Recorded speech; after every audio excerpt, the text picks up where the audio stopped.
away, and then we will move to 3.2 miles away. At that point, we'll pause, make sure that all the debris that might be coming down with Orion, because basically some parts of like the parachute system, they're jettisoned off Orion during descent. So we'll just want to make sure that those all land in the water and that we are safe to move even closer. So we will make sure that we can move a little closer, and at that point we will move to a mile away from Orion. And at that point the ship will circle the capsule while NASA and Navy recovery forces work to get our astronauts out, and we should have great views of the bow from here. But also we have a ton of cameras all around the ship. For example, we actually have some cameras right to the left of me here on the bow. These are very strong, stabilized cameras. We can really get up close to make sure that we are sharing all the images we have available to you. We also will have some views from above. We actually have 5 planes providing live views of Splashdown today. In fact, some of those aerial assets just took off from San Diego minutes ago. And then actually here on the flight deck, you see 4 helicopters, the 2 in the back. Those will take off in about 30 minutes from now, also with live cameras. So again, lots and lots of imagery that we hope to share with you today. And then those 2 helos in the front, those 2 will pluck the crew out of the water and fly them back to our ship. Now, the combined team here on the ship, more than 550 people, left San Diego 4 days ago, and since then I've watched different teams train every day, rehearse, final preps to make sure that they're ready for today. So to give us more of an update about how recovery is going on right now, why don't we turn over to Paul here, Paul Serpinski. He is the Assistant Artemis Recovery Director. Great to have you here, Paul. Great to be here, thanks. Absolutely. So you just left the landing forces operations center here on the ship. How are we looking for recovery? Right now it's looking great. When I left, they were just about to get into weather briefing with Mission Control Center in Houston, but listening to the loops this morning and everything that's been going on, the reentry trajectory correction burn, the return trajectory correction burn went great. They were right down the money, right on the money, right down the middle where they should be coming back. Our forces here are teams out in the water. All our boats are launched or will be imminently. So yeah, it's just coming along great. Yeah. It's really nice to see. We did see some of those boats float behind us. We were hoping to give you a live view, but of course they floated right out of the camera shot as you came to us. But so basically the team right now here on the ship, basically like monitoring mode, but really things will pick up about 15 minutes after splashdown. Yeah, so a couple minutes before splashdown, things start happening really, really fast. Mm-hmm. Some events during the reentry, they're maybe a second or 2 apart, and so it just takes a whole lot of effort and a lot of updates back and forth between us and Houston to try to keep track of everything that's happening, all in real time. And then after splashdown, that's when the recovery team really kicks into high gear. Mm-hmm. We have our boat teams, our boat crews going out, our divers doing hazardous assessments as they get progressively closer to the capsule, making sure it's safe for all of our people to go in, and it's also safe for the astronauts to come out, because really at the end of the day, that's what we're here for, is we're to make sure that the astronauts get home safe after their tremendous journey to the moon and back. But then also we have, like you mentioned on a minute ago, all of our imagery helicopters are taking imagery, camera shots of it as it's coming in all the way through splashdown. I mean, they'll see it as soon as it crosses the horizon, all the way to the ocean here.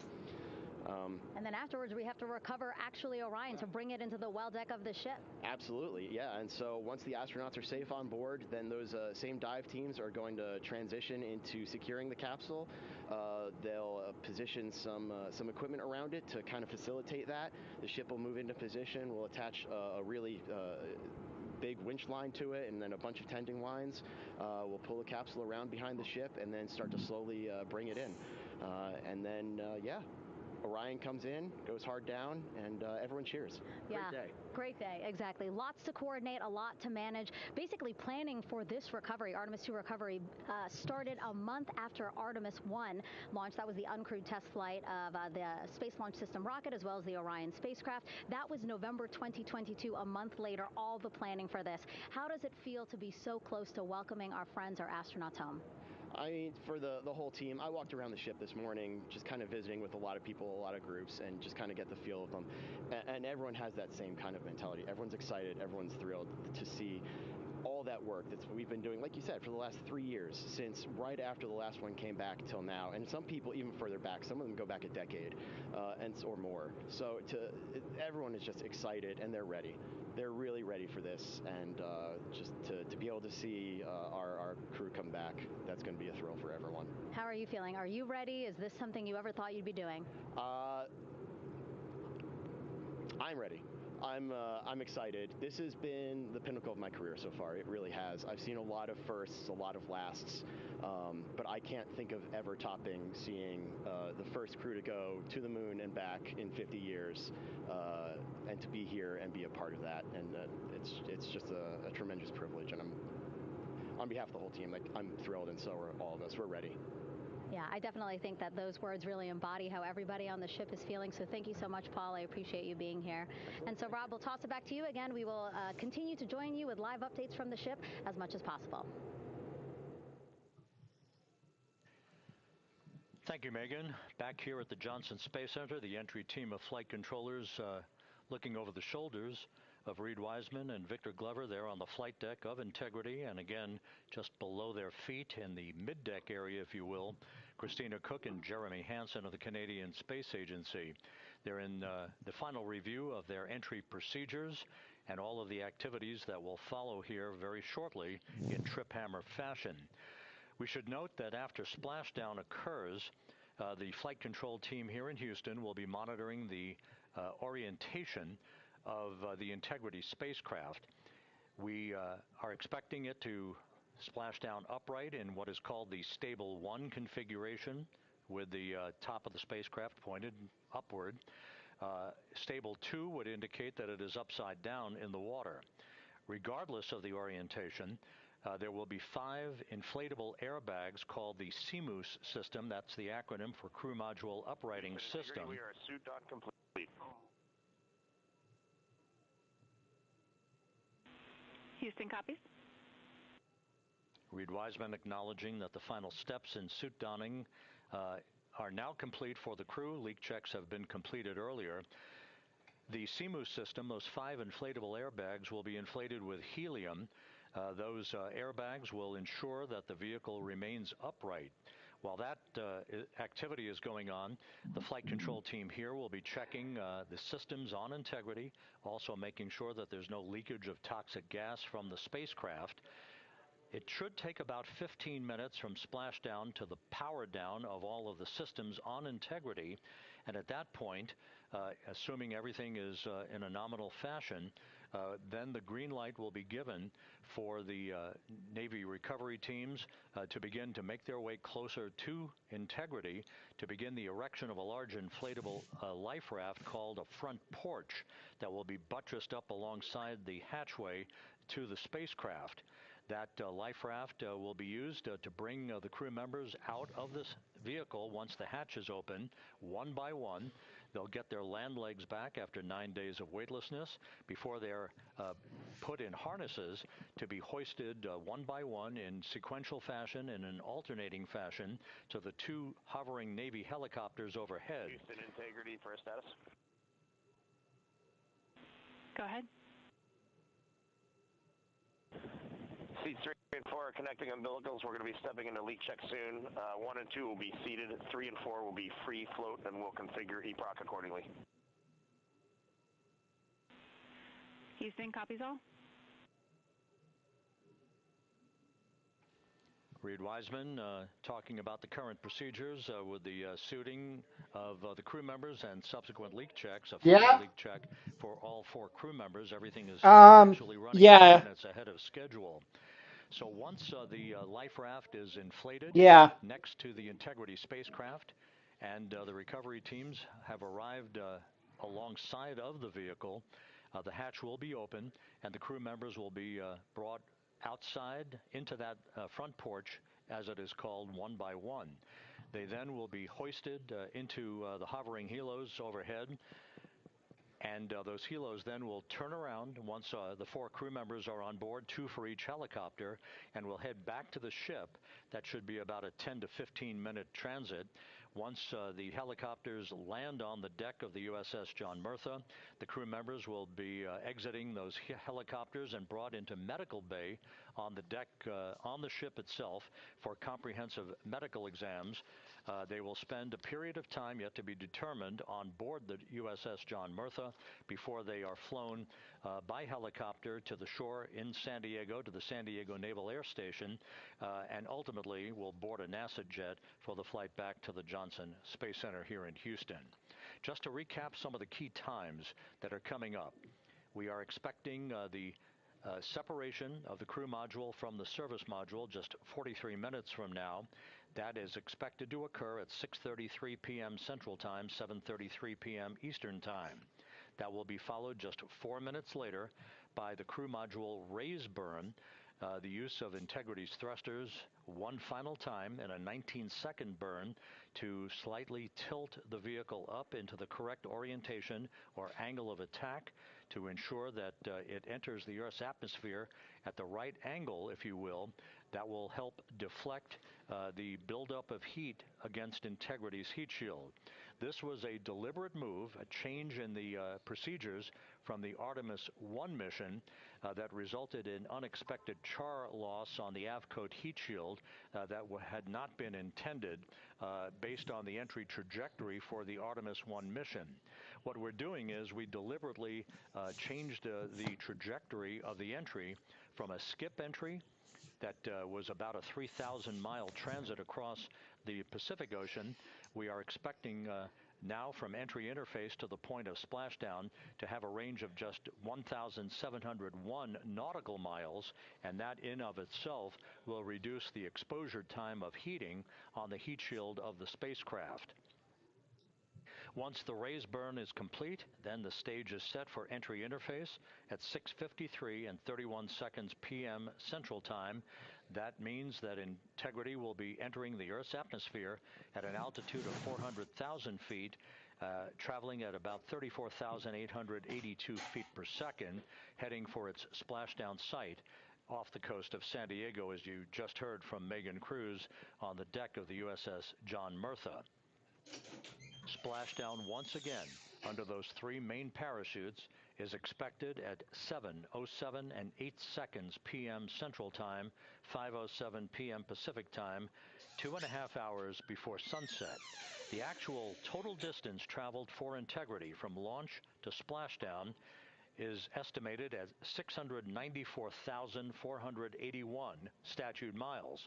Now that includes the first high elliptical Earth orbit following launch that enabled Integrity to move to 43,000 miles above the Earth at its apogee, and enabling a 24-hour period of systems checkouts before the flight control team here and the mission management team gave approval for Integrity to conduct its translunar injection that propelled it on its way to the moon and its historic lunar flyby. So the total distance we expect this vehicle to have traveled at splashdown, 694,481 statute miles.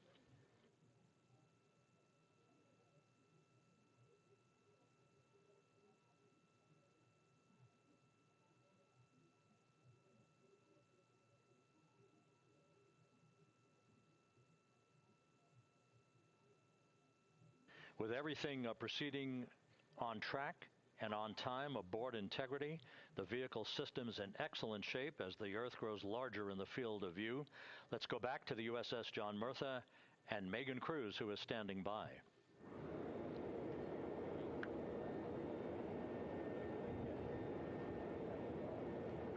Hey, yeah, Rob, welcome back. Again, we are out in the Pacific Ocean, staged just about 6.5 miles from where we expect Orion to splash down now in just over an hour. How exciting. And the weather, awesome conditions here. I know you see some wind blowing around my hair, but really nothing to speak of when it comes to having to recover our astronauts, as well as no waves here, really. So yeah, we're expecting a really great day. Also, hopefully, some really great views. You can see behind me that some of the clouds are starting to break up, so that's really exciting. And now, of course, this ship has a lot of people ready and excited to welcome our crew back home, including Dr. Rick Schuring here. He is a NASA flight surgeon. Great to have you here, Rick. You too, Megan. It is a blessing to be out here this day with our teams. We've trained 3 years for this nonstop with the U.S. Navy and along with EGS, and we've so looked forward to this day. And you know, just by God's grace, everything's parting, the skies and everything. The crew's doing great. Looking forward to come back, and our teams are ready. So this is one of those days you've dreamt about, and now it's finally here, and we're ready, and just thankful to be a part of it. Yeah, and you play a really integral role. When was the last time you spoke to the crew, and how are they feeling in this last hour before splashdown? Sure. Yeah, so the crew woke up. When they splashed down, they will have woken up about 8.5 hours ago.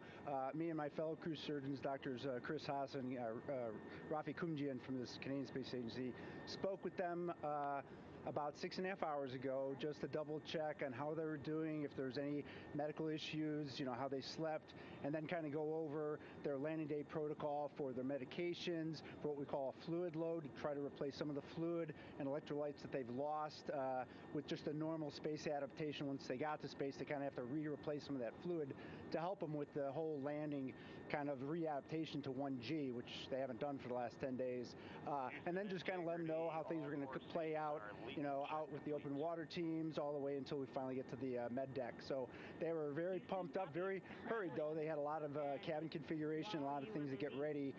So they're excited, but also very focused on the job that they had to do. So like again, we've trained a long time for this, and we're ready. And you said some medications. I mean, those are kind of just to mitigate the effects of, obviously, their more than 695,000-mile journey back to Earth. It's just like anti-nausea medication, right? Yeah, exactly, Megan.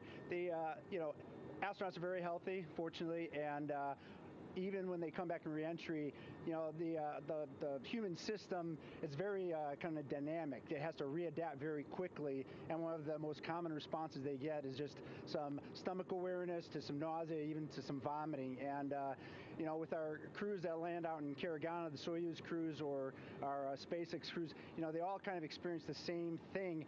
This will be the first time we're landing in water since December 1972, and I worked with all the Apollo astronauts years ago, and they all told me that, you know, landing in the water, especially in the Pacific, can be very provocative. So we take steps to give them medicines to really mitigate some of that nausea, vomiting, help them feel a little bit better, and also sometimes just use a little anti-inflammatory medicine just to help with coming back to 1 Earth, or 1G. The effects of microgravity, especially as you age and you have a little arthritis, you feel great in microgravity, and everyone kind of curses coming back to the ground, like, oh, dang, 1G, but so that helps a little bit. But for the most part, the main thing is just replacing that fluid and then trying to help them with that transition back to 1G, and then we're ready to go. Yeah, and their health is assessed almost immediately after they splash down. Yeah, so we have Dr. Jesse Wang, and we have our independent duty corpsmen, who are the Navy version of paramedics, extremely highly trained, highly experienced Navy medics and divers, who will go out there, open the capsule about 25, 28 minutes after splashdown and do the first initial assessment. So Jesse and his team will go out there and look at each crew, kind of do their assessments, get vital signs, report back to Drs. Haas and Kumji and I back in the med bay, let them know how they're doing, and then you know, if they've got the normal kind of space adaptation kind of things, we expect that. They're good to go on that. If anything, you know, didn't go the way we want, they're all prepared for that as well. And Jesse and his team, I mean, you know, this is their full-time job, taking care of, you know, sailors and folks who might be injured. We don't expect any injuries, but coming back, you know, going 25,000 miles an hour down to, you know, 20, you know, miles an hour is still a dynamic process. I've heard it described as, you know, kind of like a car crash. And then the crew will be ready to go, and Jesse and his team will make that transition to get them out to the front porch, do assessments on them again, call it to our med bay, and then once we have that and they're all good to go and the crew's feeling okay, we'll hoist them up in the helos. It's about a 3-minute flight back to the flight deck, and that's where me and the astronaut chief, Scott Tingle, will actually meet them. I'll get eyes on them, make sure they're all good, just take very slow transitions, and then one by one we'll either get them out with the SMTs, the SAR med techs, under each arm, just, you know, kind of just walk them very slowly to med bay, which actually helps them acclimate back to 1G. Or if they really don't have their sea legs back yet, then we might put them in what we call a stair chair, which will be right behind them, and then just very slowly kind of get them back into med bay to start our full assessments for the team. Yeah, so a really great team here to support them as soon as they get back, and also all throughout the mission, of course. You talked a little bit about about this, but obviously, you know, we have seen astronauts return from the International Space Station for over 25 years, so we kind of know that that journey, how it affects the body. But yes, we're talking about humans returning from the moon for the first time since 1972. How is this different from your perspective? So it's different in one very significant respect. With on Apollo, for exercise, they had something called the Apollo Exergenia, which was basically just a little canister with some ropes, and they would have some resistance and kind of do that. And the Apollo astronauts really liked that. They liked the ability to exercise, because you decondition from a musculoskeletal standpoint, you lose your strength and your stamina very quickly. We had something called the Orion flywheel, which was able to impart much greater loads in terms of resistance, so they're able to do squats, deadlifts, different things, not dissimilar to what the ISS astronauts do, but with a lot less room to do it. And they also did rowing activities for cardiovascular health, and the crews loved it. But for the lunar crews, the future lunar crews, maintaining that physical conditioning, which our astronaut strength conditioning rehabilitation specialists, affectionately known as the ACERs, back in Houston, really work hard to get them in the best shape they're going to, have to be in to get to the moon. That device hopefully will maintain that. And Apollo only had about a 4.3-day journey to the moon. Our astronauts are going to have about a 10 to 14-day journey. Right. So maintaining that physical fitness, that strength and stamina is going to be crucial for the success of being able to do those very physically demanding lunar EVAs. Right. So we're very excited about what the astronauts have said about the device and what they have to say about the role exercise plays, going to the moon. And also the mental benefit. Sure. They just really like sweating, breaking the sweat, and actually just feeling like they're just getting a workout. Right. So thank you so much, Rick. I really appreciate it. I know they're going to be in good hands, so we'll let you get back to it. Thank you so much. Megan, thanks for the time. Back to you, Rob. Okay, Megan, back here in Mission Control in Houston, everything is moving along in order. This view of Reed Wiseman on the left, Victor Glover on the right. We have good suit leak checks. Everything aboard Integrity is in excellent shape. The vehicle, with the Earth growing larger and larger in the field of view, we're now just about 8,200 nautical miles away from Earth and closing in for a splashdown just 1 hour and 5 minutes from now.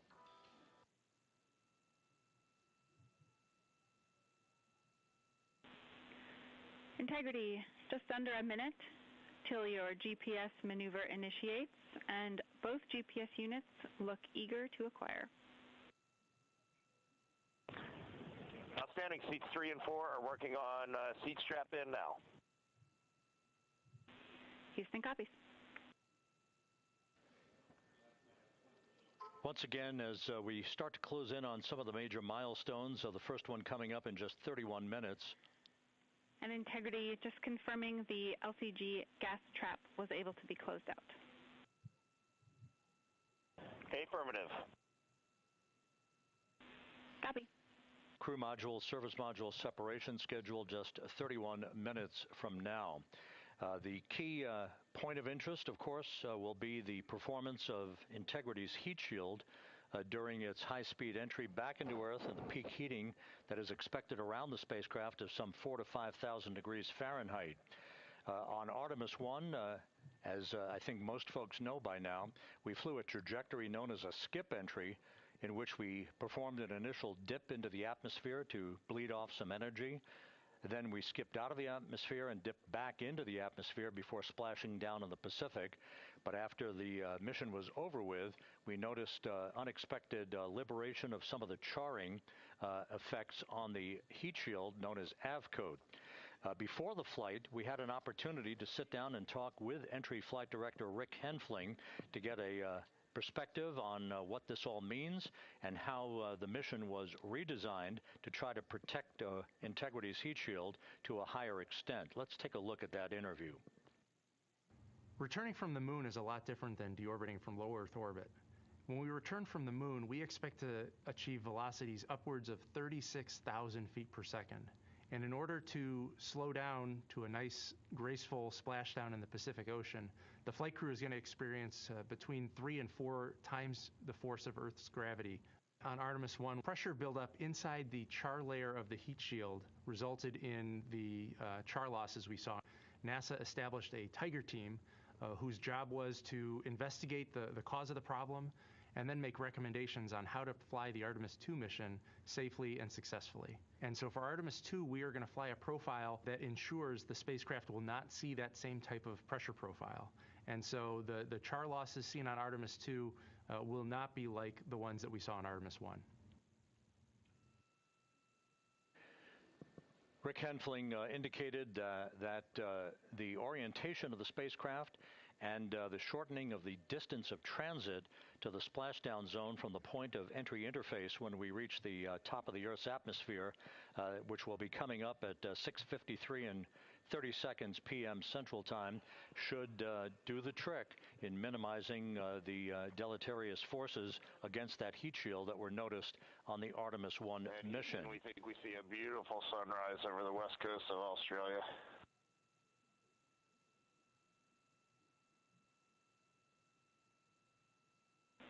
We copy.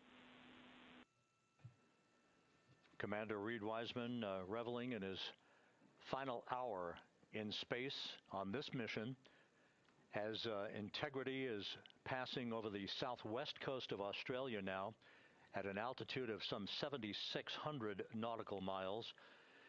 That will begin the southwest and northeasterly transit across the Pacific Ocean.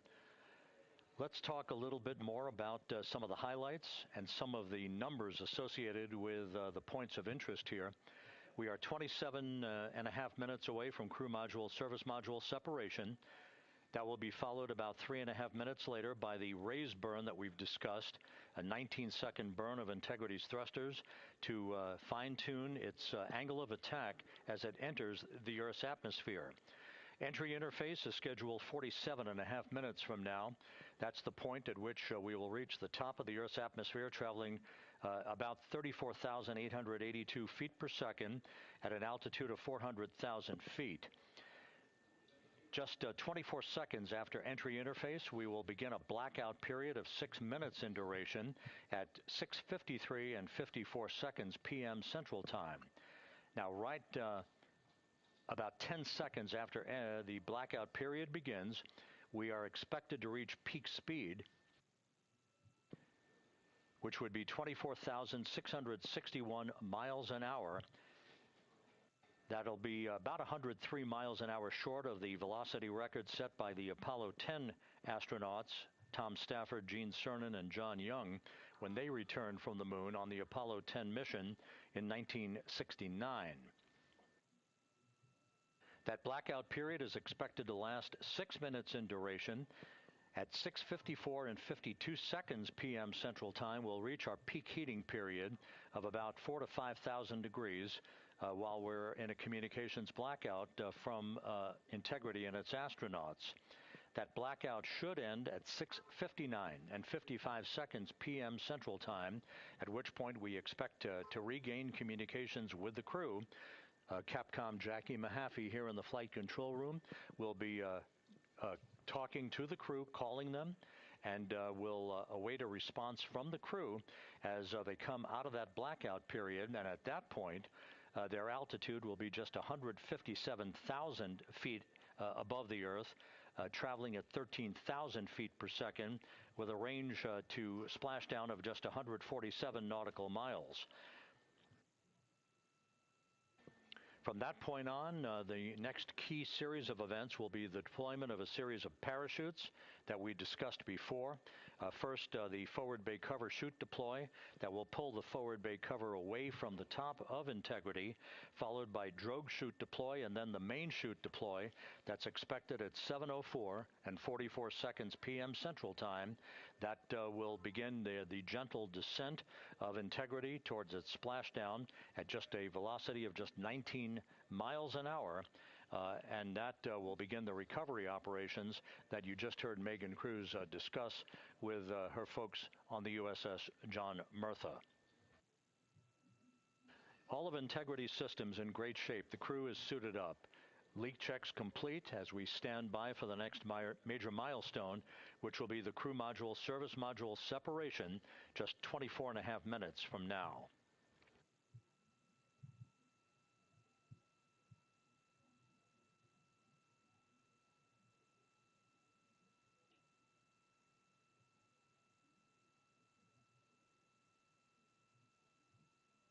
All of the activities from the start of entry interface to the point of splashdown will be quite rapid fire, just 13 and a half minutes from the point at which we begin descent into the Earth's atmosphere till splashdown. And just to show you, as Rick Shearing, the flight surgeon, alluded to in his interview with Megan Cruz, all of this happens to decelerate the vehicle from traveling around Mach 33 to just 19 miles an hour at splashdown. All of that happening in just 13 and a half minutes.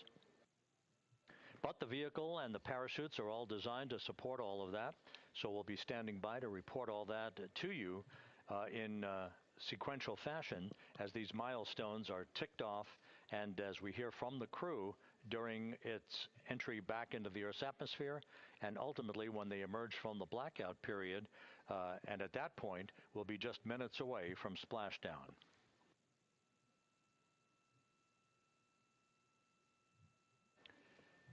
So with all of those preparations ongoing, we can return here briefly for another report from the USS John P. Murtha and Megan Cruz. Megan?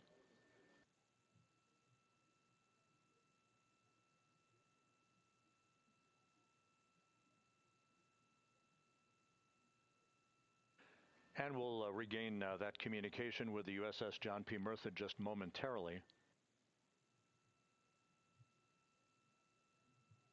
In the meantime, everything is on track aboard Integrity, the flight control team here in Houston, led by Entry Flight Director Rick Henfling.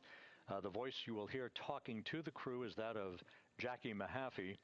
She will be reporting everything to the crew and receiving their reports as they enter the Earth's atmosphere for their 13-and-a-half-minute plunge back into the atmosphere for splashdown off the coast of San Diego. Now we have the ship back with us and Megan Cruz aboard the USS John P. Murtha. Megan? 11 balloon, right?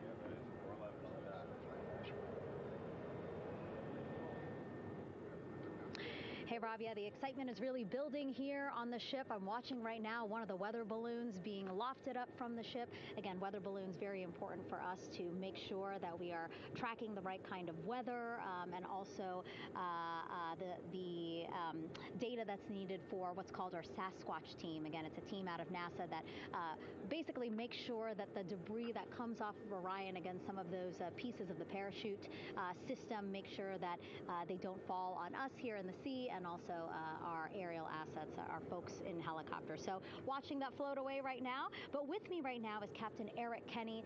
He's the commanding officer of the John P.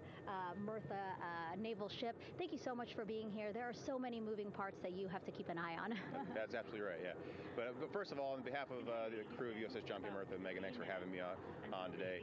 Happy to tell you what we're doing and excited to get the interview started. Yeah, absolutely. Why don't we actually take a look at the flight deck here? We'll start there.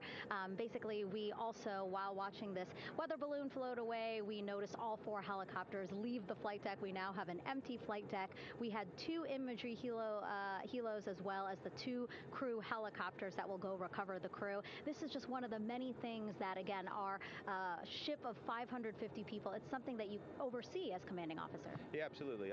Every commanding officer, I would say really every naval service member, our priority is always safety. And as the commanding officer, I take that as one of my primary roles here on board. Mission accomplishment is important, safety always. So my day really has, I would say my message to the crew has sort of changed over the past 24 hours. As we're leading up to today, we've been building up the excitement and motivating the team for the training that we've executed. But really over the past 24 hours, now I'm trying to get us to slow down a little bit. Trust our training, right? Don't believe all the hype. Don't believe everything that's going on. Just let's trust what we've done to get to this point. And if we do that, we'll be successful today. And also part of the big success is obviously the coordination between NASA and the U.S. military. How does it feel being able to support the human space program we have? Yeah, I mean, since 1959 with Mercury, Gemini, Apollo, the history between NASA and the Navy has been in lockstep. But like any other skill, if you don't practice it regularly, that skill atrophies. So we've had a few decades off from that.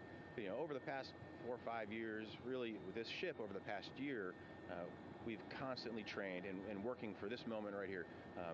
Building up the hype, but to get to this point today, to be able to trust in all the training we've done.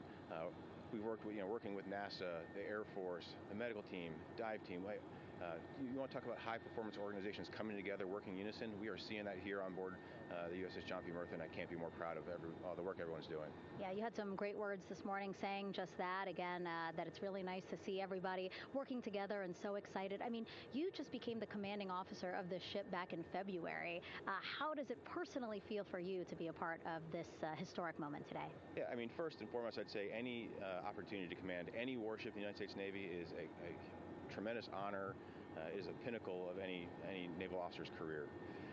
That being said, as my change of command was approaching, and I realized that Artemis was going to be in the window here, to say that I'm humbled and honored to be here is an understatement. What really just excites me is the opportunity to see this crew, who has been training so hard over the past year plus, come together. It is what inspires me. Listening to NASA and the ownership and pride they take. They make my crew better. I think we're making NASA better together. That synergy is something that I'm happy to see and hopefully take forward with me in my career. Yeah, it's all about partnerships. We couldn't do it without you, and we couldn't have gotten to the moon without our international partners as well. So thank you so much, Captain. It was really great to have you here today. Thanks, Megan. Awesome. All right, Rob, back to you.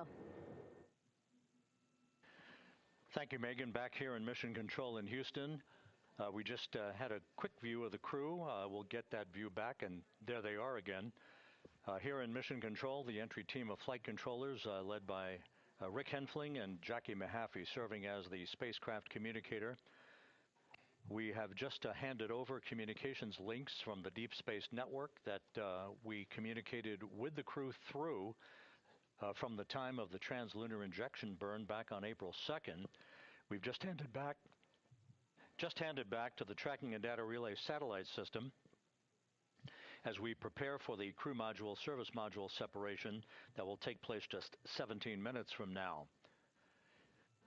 With the Earth looming in front of Integrity as it barrels back for a splashdown of the Pacific just 50 minutes from now, we're just 5,700 nautical miles from splashdown. Just one other quick note about the comparison from the Artemis 1 entry profile to the Artemis 2 entry profile and how that is serving as an extra layer of protection for Integrity's heat shield.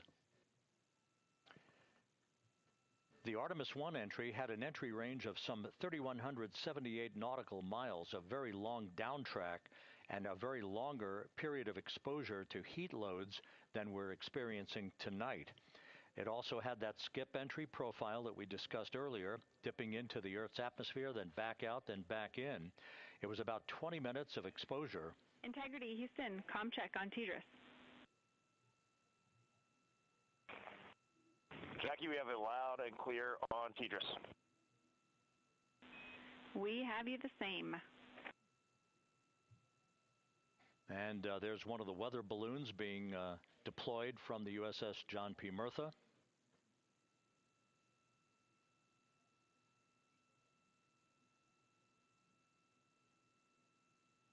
So the Artemis 1 entry had the vehicle. The update on GPS, we haven't seen it track in yet.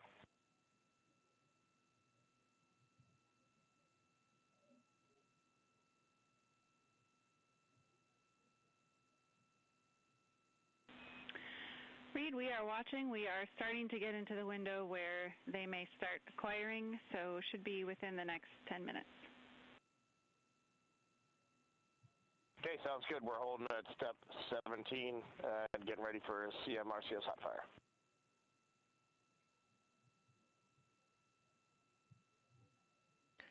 And that exchange indicating that we are expecting to acquire data from the GPS system on board. That'll be a navigational tool that will basically tell Integrity's computers that they're on track down the center line of the corridor for the entry interface that will lead them to their splashdown point.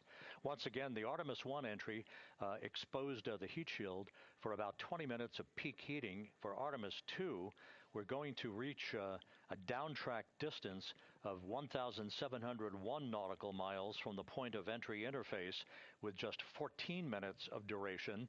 And it's basically a different angle of attack, a little bit steep. steeper angle of attack that will protect the heat shield from excessive heat loads.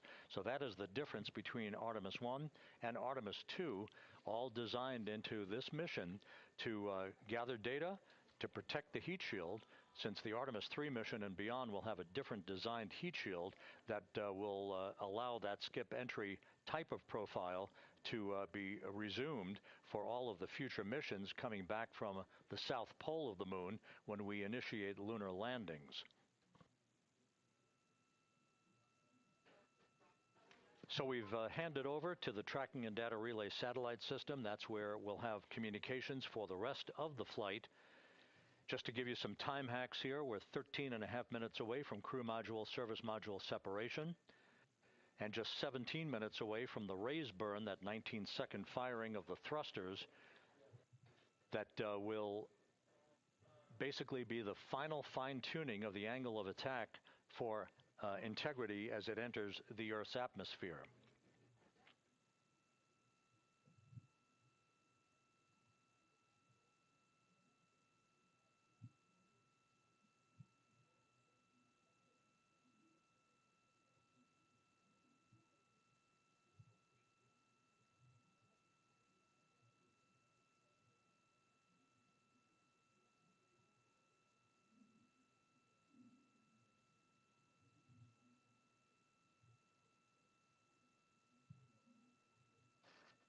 And once again, a dueling box view of some of the assets that are involved in recovery operations today. The Integrity, cabin configured, all crew suited and seated. Houston, copies.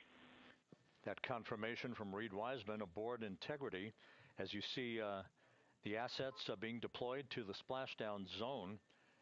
At the time of splashdown, we expect the John P. Murtha to be about 5 miles away from Integrity, keeping a safe distance until we are sure that the vehicle is in the water and upright, and that it is in a good configuration system-wide for the recovery teams to begin to approach the vehicle to erect that inflatable raft. 2 minutes to CM RCS warm-up hot fire. We're ready. That call from spacecraft communicator Jackie Mahaffey indicating that we're 2 minutes away from a quick burst of the reaction control system. Thrusters, that will be a hot fire test prior to the separation of the crew module from the service module. The European service module has performed flawlessly throughout this flight.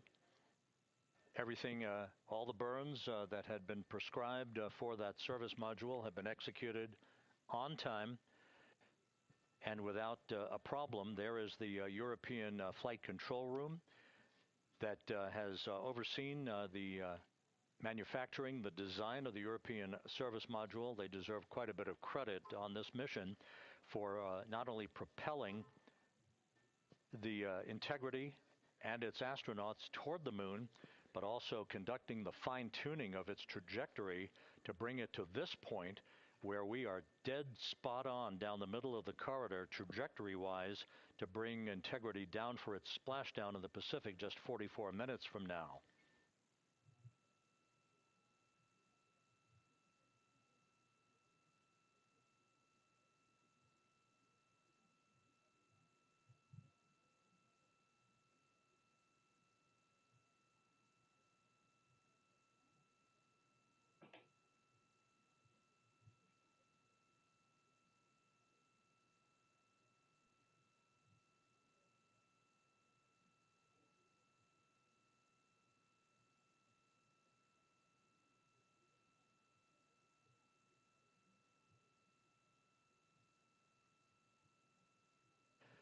What you're looking at is a computer-generated visualization based on real-time telemetry from Integrity, currently traveling about 16,000 miles an hour.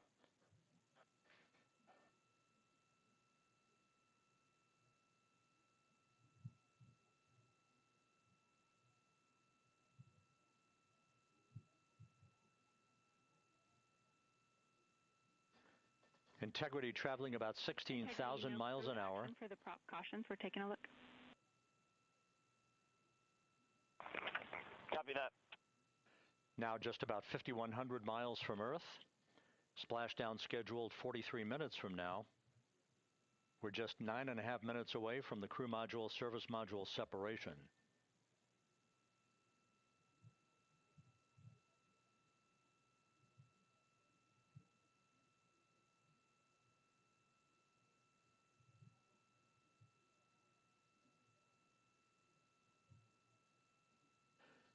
We are confirming. Integrity, we are assessing details, but so far looks like a good hot fire. Looks good on board, Jackie. Thank you. And Jackie Mahaffey took the words out of my mouth. I was just about to say that we had a good hot fire test of the thrusters in advance of the crew module service module separation that's coming up just 8.5 minutes from now. This will begin the period in which we will have rapid-fire succession of critical activities on board that will lead to entry interface just 28 minutes from now, where the vehicle will enter the Earth's atmosphere at an altitude of 400,000 feet. The time of entry interface, 6:53 and 30 seconds p.m. Central Time.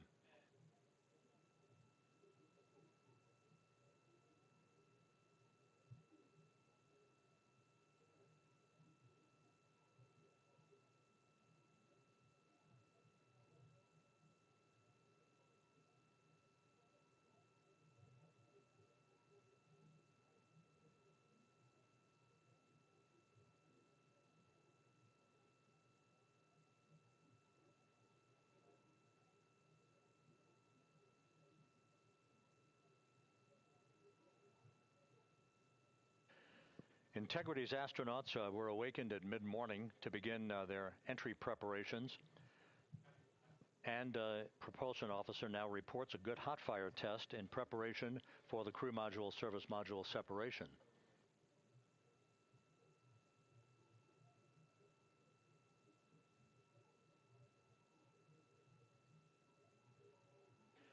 We're now inside 41 minutes until splashdown. Integrity Houston, we have confirmed a good CMRCS hot fire.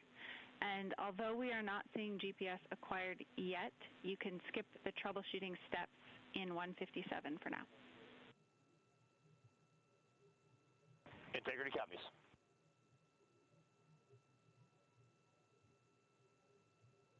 That GPS discussion indicating that we will be acquiring navigational data for Integrity through the Global Positioning System equipment on board. We just don't have it yet, but we will. All of Integrity's systems are in great shape to support its high-speed entry into the Earth's atmosphere. It, once again, will reach a peak speed of 24,661.21 miles an hour. Your call, GPS. We at least have GPS 1 looking good on board.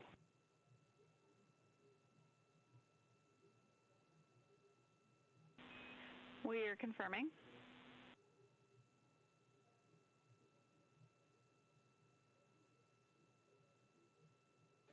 The guidance, navigation, and control officer here in Mission Control confirming that we have good lock on GPS data.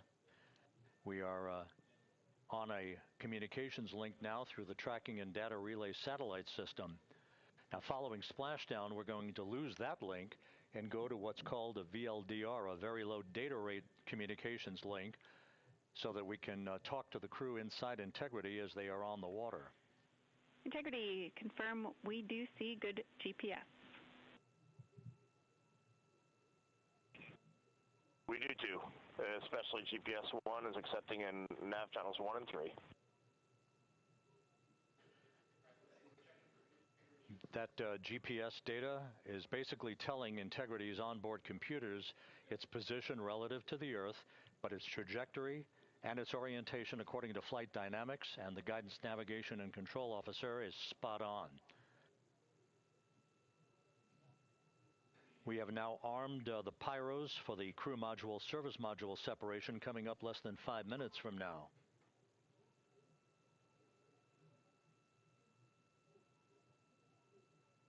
Once again,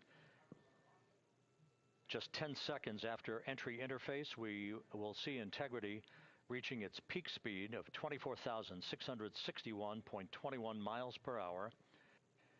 That will be just seconds before we begin a 6-minute blackout period. Integrity, Houston. Your vehicle is in a good config for CM-SM SEP and go for CM raise. Houston, we see the same on board and copy go for CM raise.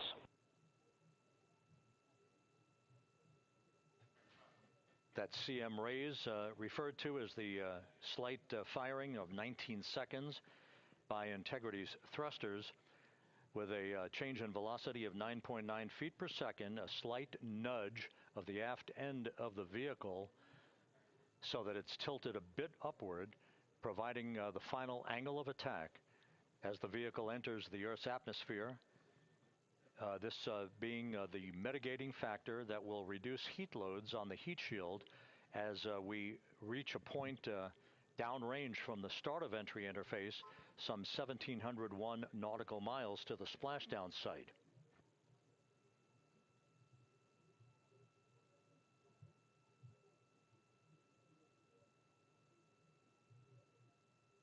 Integrity systems in excellent shape. We are currently 3,300 nautical miles left in this mission. Splashdown scheduled 36 minutes, 39 seconds from now.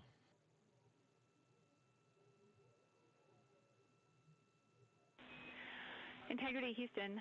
For the 2 enabled prop cautions, what happened is while the thrusters were firing, multiple pressure sensors on each of the strings diverged a bit from each other. Those limits look to be set pretty tight.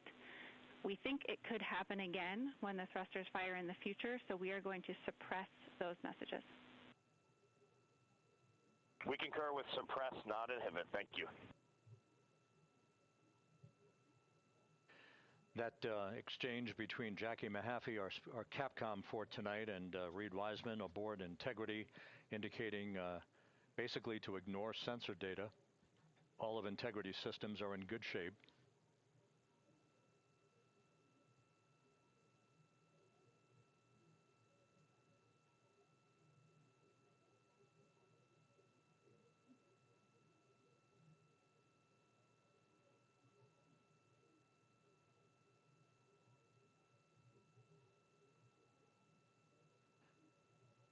Now, coming up on about 90 seconds till the crew module, service module separation.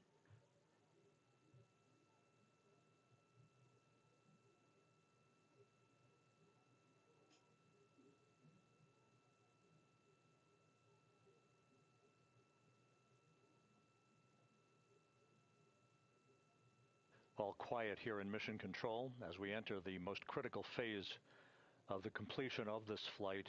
All of the preparatory activities leading up to the vehicle entering the Earth's atmosphere just 21 minutes from now.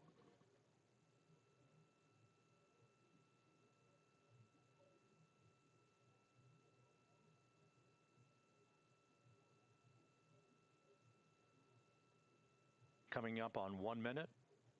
Mark, 1 minute till crew module, service module separation.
And we have confirmation of crew module, service module separation, and a great view, albeit momentarily. Houston, good step on board. Houston copies and concurs. The European service module now separated from Integrity, a job well done. Integrity, no action for the 4 CDH cautions. Those are SM related, not applicable. Integrity.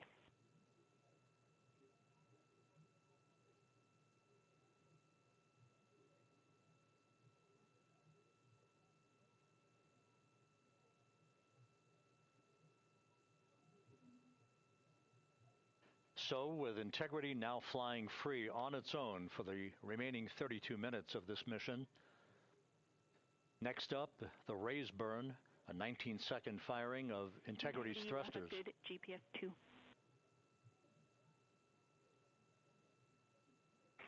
Integrity copies, good GPS 2.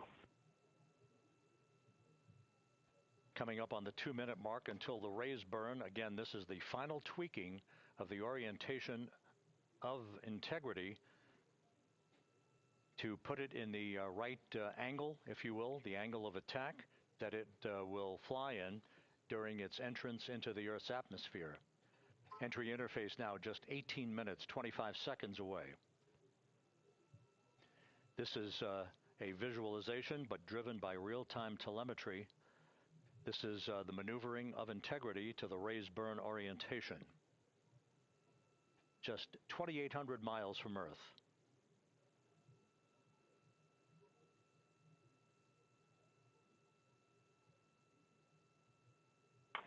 Houston, we got a great view of the European service module out the window with the sun hitting the side and the solar rays and the NASA worm right there. It's a beautiful looking machine. Roger.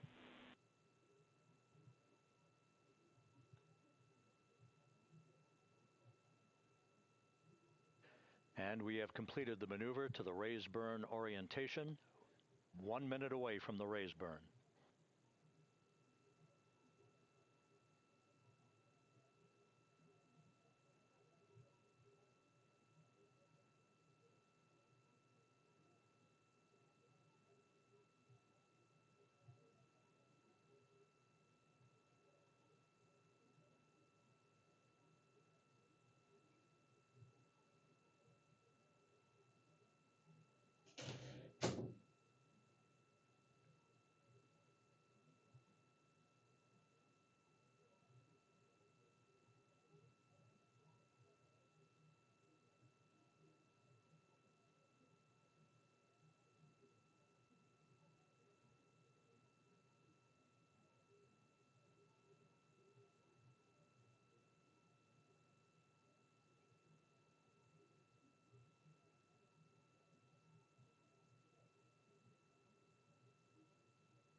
And the crew module raise burn is underway, a 19-second firing of the thrusters, and we have a completion of the burn.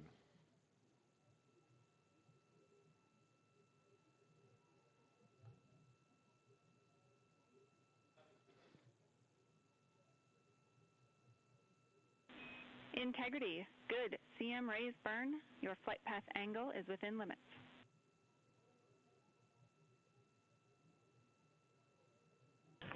Integrity copies. Looks good on board, Jackie. So the final maneuver is now complete.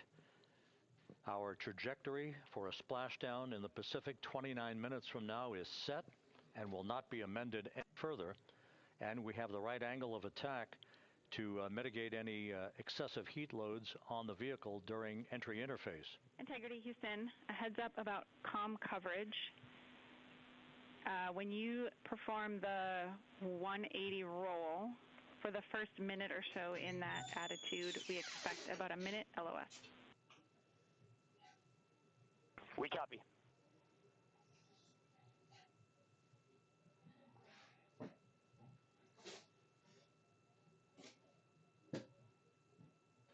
So for those who are watching the series of events coming up, we will enter the first traces of Earth's atmosphere 14 minutes, 45 seconds from now. 6:53 and 30 seconds is what is pegged for entry interface at an altitude of 400,000 feet traveling at approximately 34,800 feet per second, range to touchdown or splashdown 1,701 nautical miles. 24 seconds after entry interface, we will enter a 6-minute blackout period in which we will lose communications with the crew. This is expected due to the buildup of plasma around the vehicle. That's an ionization effect due to the collision, if you will, of the velocity of the spacecraft with the friction of the Earth's atmosphere. That 6-minute blackout is expected to begin at 6:53 and 54 seconds p.m. Central Time. During that period of time, we will reach our peak speed of 24,661 miles per hour. That comes just short, based on unofficial data from the flight dynamics officer right now, will come just short of the velocity record set by Apollo 10 of 24,791 miles per hour in 1969. We expect peak heating on the vehicle at 6:54 and 52 seconds p.m. Central Time, a minute and 22 seconds into entry interface. At that point, we will be just 204,000 feet above the Earth, traveling at 33,000 feet per second.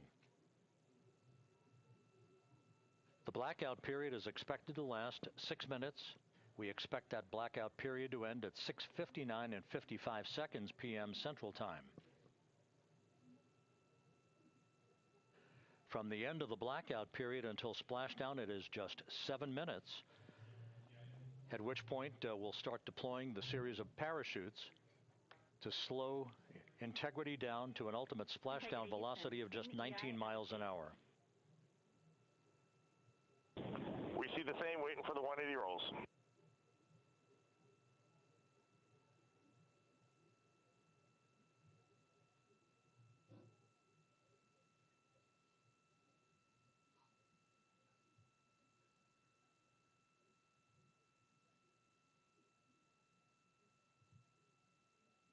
The parachute deployment sequence, once again, will come in several segments, but in rapid-fire succession. And we have a great view of the moon out window 2.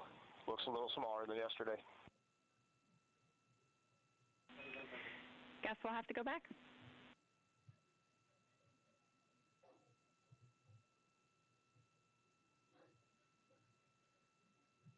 Reed Wiseman and Jackie Mahaffey exchanging discussion on a view of the moon that Integrity's astronauts are seeing in the final minutes of this mission that will be completed with splashdown just 25 minutes from now. 3 forward bay cover parachutes will be used to pull the forward bay cover off the top of the vehicle. Then 2 drogue parachutes will be deployed to slow and stabilize the crew module during its descent, followed by 3 pilot parachutes that will lift and deploy the main parachutes from the forward bay. The final sequence will have 3 main parachutes deployed. These will be 116 feet in diameter, each main parachute approximately 265 feet long when reefed. The parachutes will ultimately slow Integrity down from its peak speed of almost 33 times the speed of sound to a gentle 19 miles an hour at splashdown.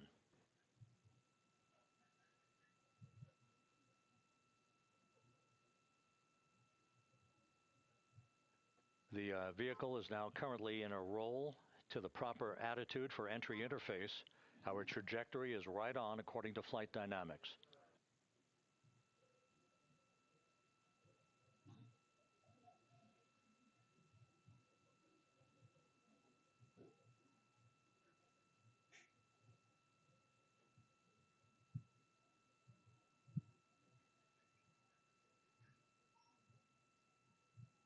Integrity is on a trajectory from southwest and northeast across the Pacific Ocean, descending at a rate of 15,000 feet per second.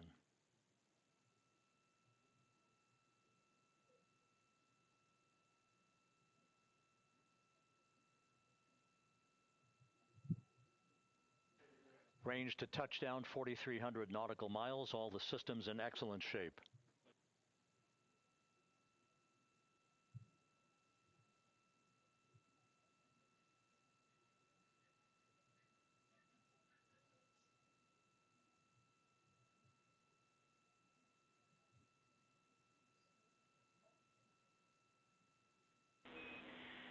Integrity, Orion in the EI roll 180 attitude.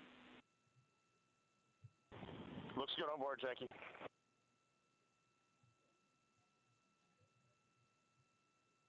This view out of one of Integrity's windows.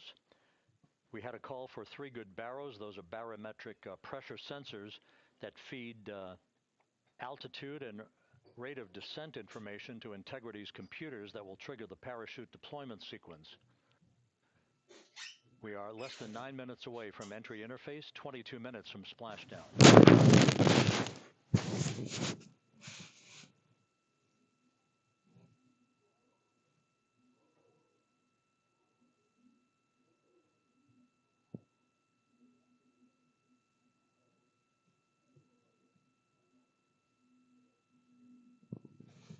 You can see the reflection of one of the crew members in the window.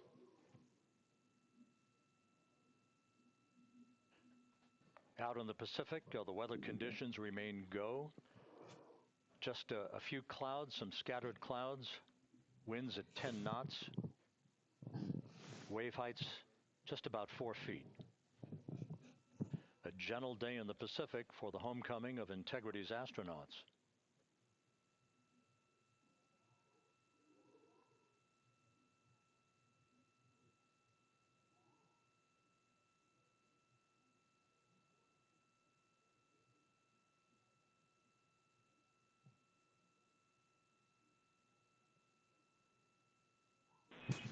Integrity back in EI attitude.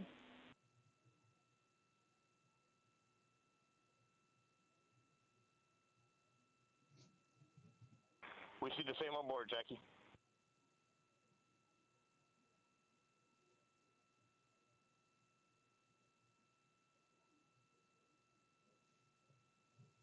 Houston, purge is complete. Crew and vehicle are configured for entry. Houston copies. And we're in step 37, transferring nav state to BFS.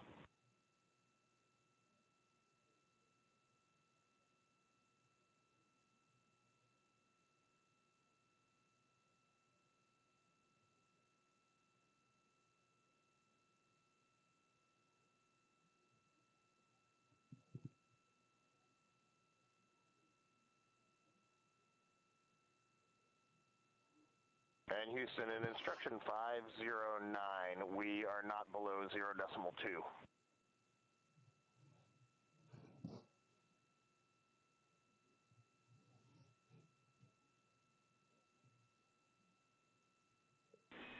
Integrity, no action required. Integrity.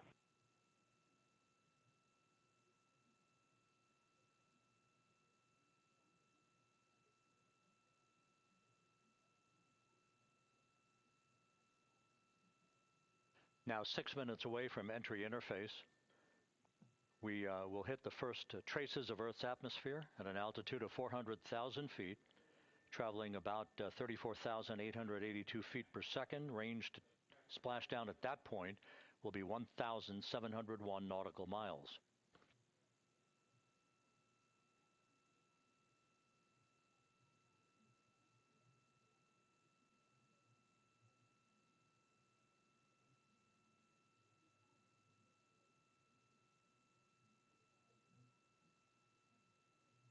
And once again, just a reminder, some 24 seconds after entry interface, we do expect to lose communications with the vehicle and the crew during a 6-minute blackout period when a plasma shield will build up around the spacecraft due to the ionization, due to heating effects. And Flight Dynamics has just confirmed we will have a blackout period of exactly 6 minutes in duration. And once again, that's due to the fact that a plasma buildup around the vehicle will prevent communications and data, so we will not be able to talk to the crew members at that time, nor will we receive data here in the flight control room. Houston, everything is looking good on board. Just confirm no pre-EI downloads. Houston concurs. That blackout period to begin at 6:53 and 54 seconds p.m. Central Time, and again will last about 6 minutes in duration.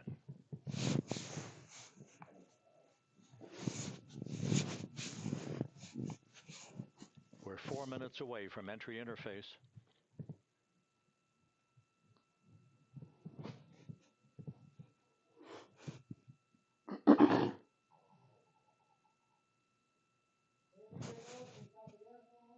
Yep.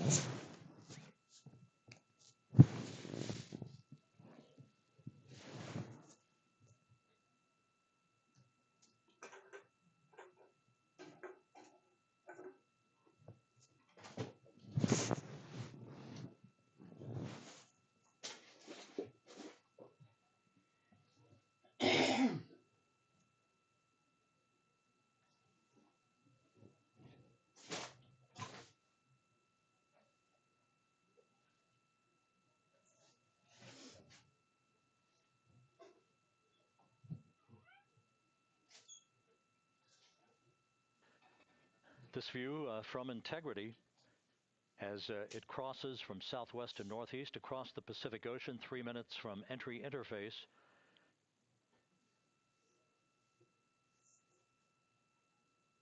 "16.5 minutes till splashdown."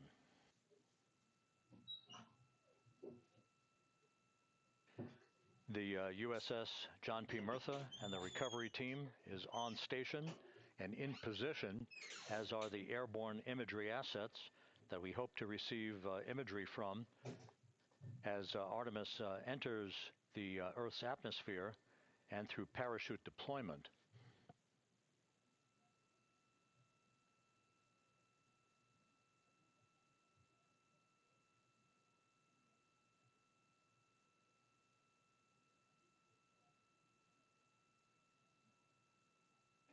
All of Integrity's systems are in great shape. The crew is ready to complete its mission just 15.5 minutes from now. All of the activities today have gone off in perfect fashion. No issues with the vehicle, no issues with the crew. And the weather at the splashdown site is go.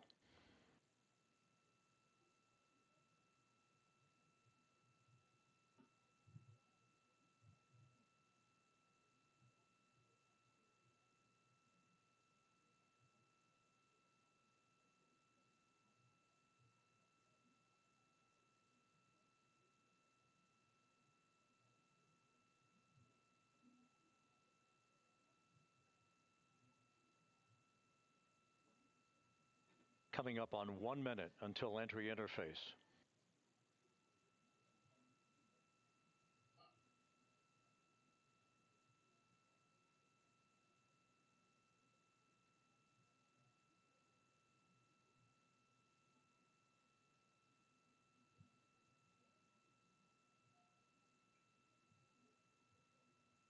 Mark 1 minute until entry interface.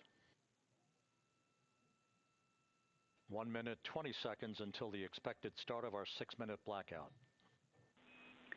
Integrity, 1 minute to a 6-minute blackout. Integrity.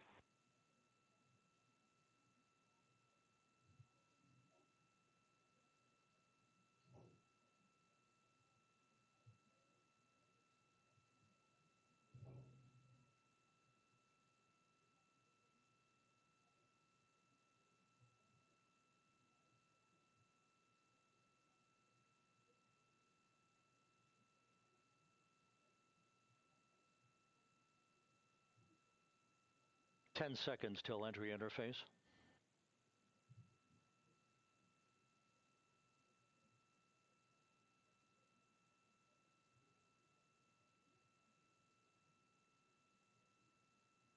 And we have crossed the threshold, now entering the Earth's atmosphere. We're at 400,000 feet, traveling 34,800 feet per second.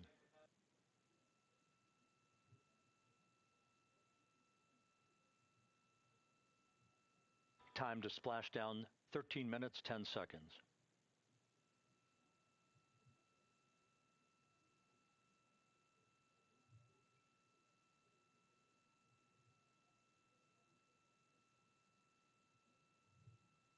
And as predicted, we've entered our communications blackout. This will be a 6-minute blackout period. No voice, no data from the crew.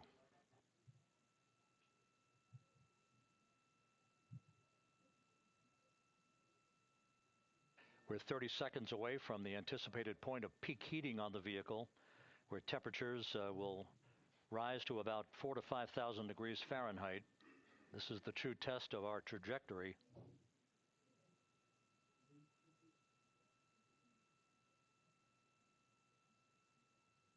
And from the G5 aircraft in the vicinity of the splashdown zone, this view of integrity.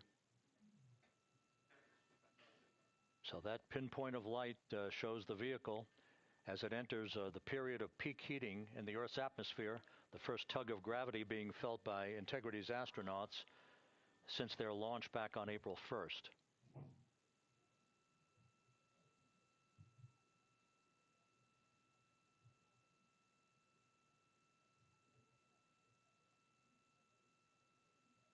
Four and a half minutes until the end of the blackout period. Time to splashdown, 11 minutes, 33 seconds.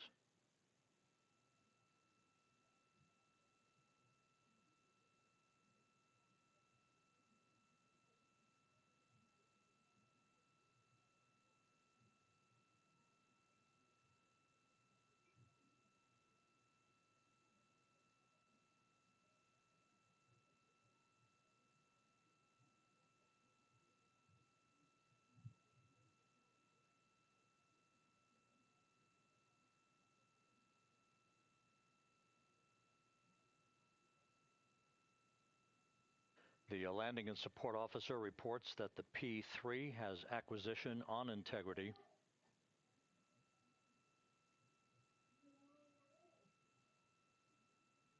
Three and a half minutes left in this blackout period. This is a visualization of the plasma buildup around the spacecraft and the repelling of that heat on Integrity's heat shield.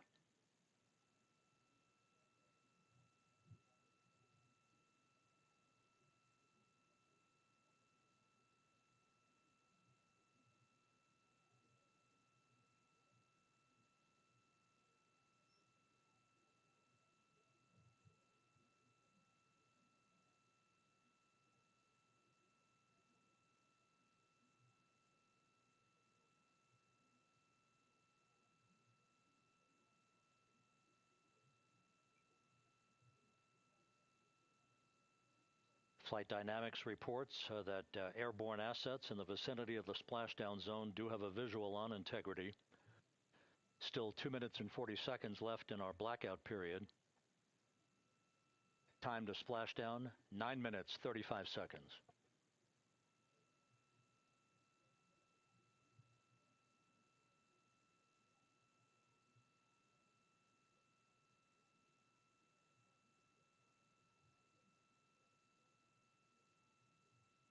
Multiple airborne assets as part of the recovery team all have visuals on Integrity.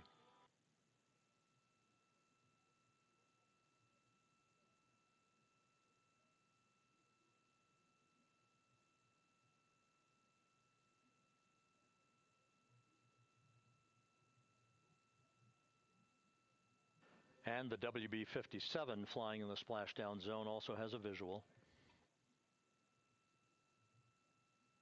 And the Navy helos also have visuals.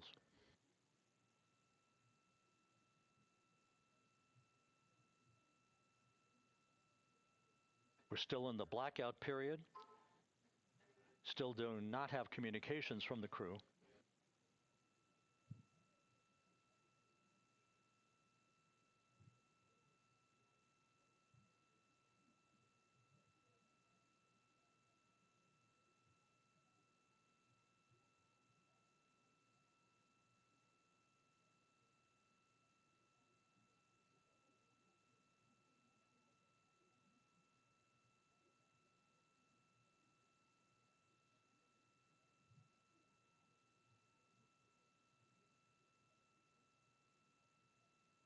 We're standing by for communications from the crew We should be out of the blackout period less than a minute from now.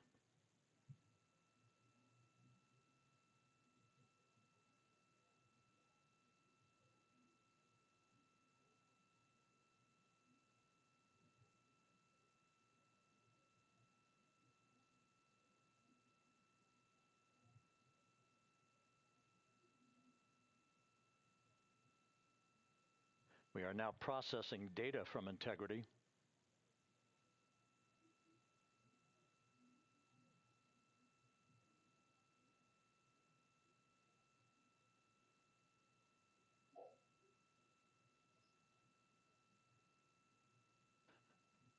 Landing and Support Officer reports the small boats are en route to the splashdown target zone.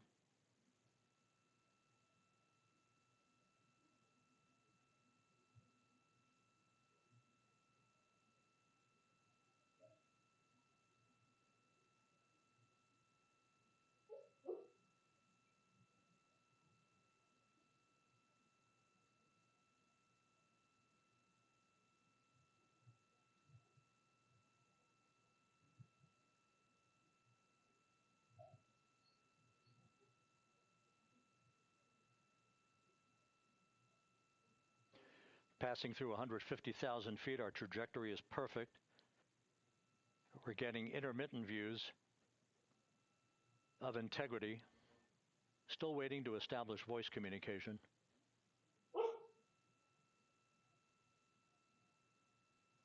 Integrity, Houston, comm check, post-blackout. Houston, Integrity, we have you loud and clear. Your trajectory is nominal, and your recovery teams have visual. Guidance looks good. No action for the enabled internal camera controller fail. Big cheers from the viewing room here in Mission Control as voice communication reestablished with Commander Reed Wiseman. For America and a waiting world, Integrity is 5.5 minutes away from coming home.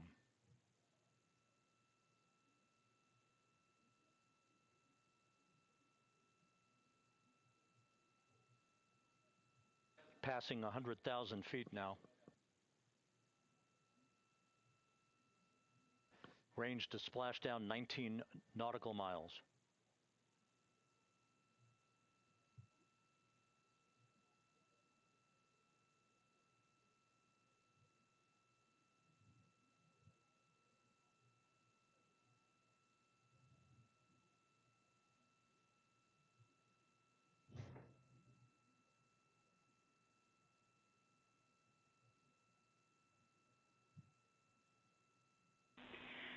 Integrity, impact to the camera controller fail is no Cab 1 views of the chutes.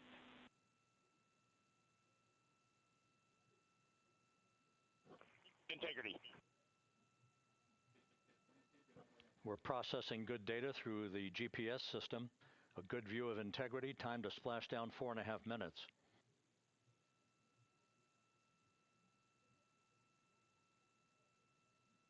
And a view of Integrity from the WB-57. We're at 50,000 feet.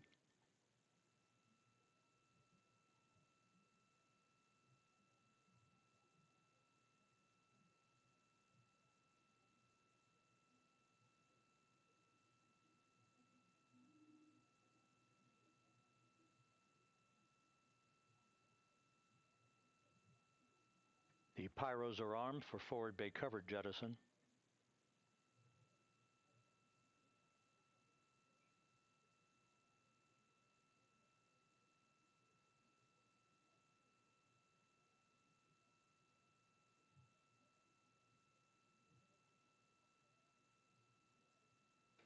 And there go the first series of parachutes. And we're on drogues. And Houston, we're visual 2 drogues out the window. 2 good drogue chutes. Next up. We copy, we see them. Next up, the deployment of pilot parachutes that will pull the main chutes out. Time to splash down 3 minutes and 10 seconds.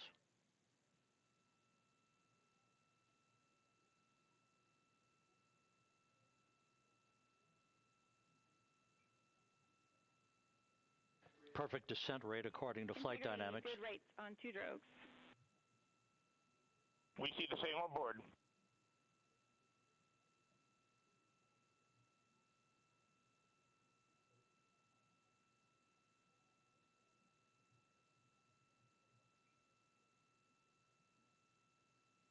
Passing through 10,000 feet, still on drogues.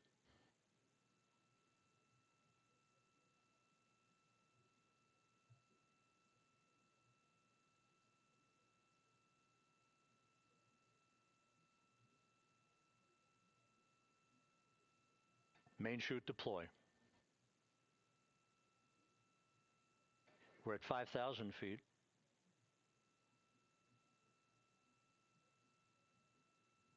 Search and recovery beacon has been activated on integrity.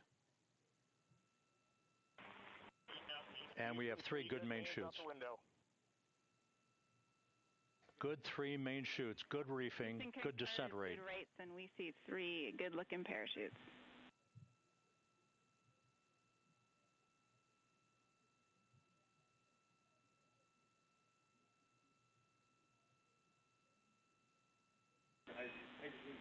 Integrity. Cabin pressure indicates no need for hydrazine checks.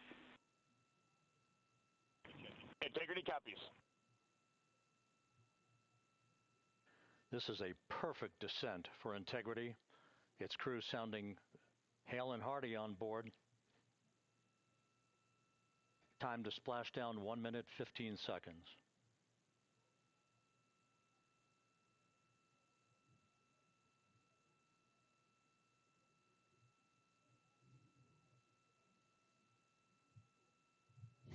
Integrity about to complete a journey spanning 694,481 miles from its launch from the Kennedy Space Center back on April 1st, and a trip around the moon.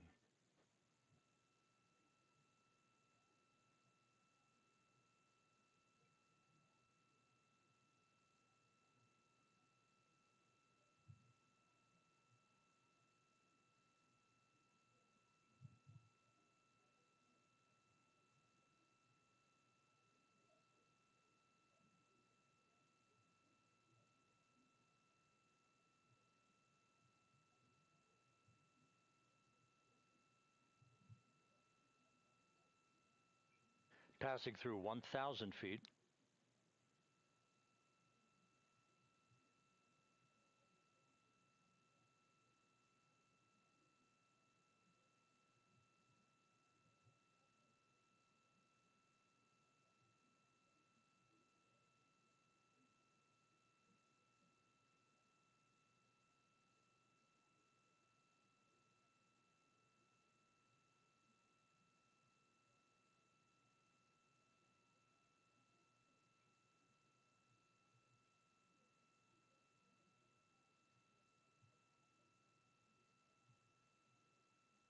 Houston Integrity, splashdown, sending post-landing command now. Splashdown confirmed. Copy splashdown, waiting on VLDR. Splashdown confirmed at 7:07 p.m. Central Time, 5:07 p.m. Pacific Time. From the pages of Jules Verne to a modern-day mission to the moon, a new chapter of the exploration of our celestial neighbor is complete. Integrity's astronauts back on Earth.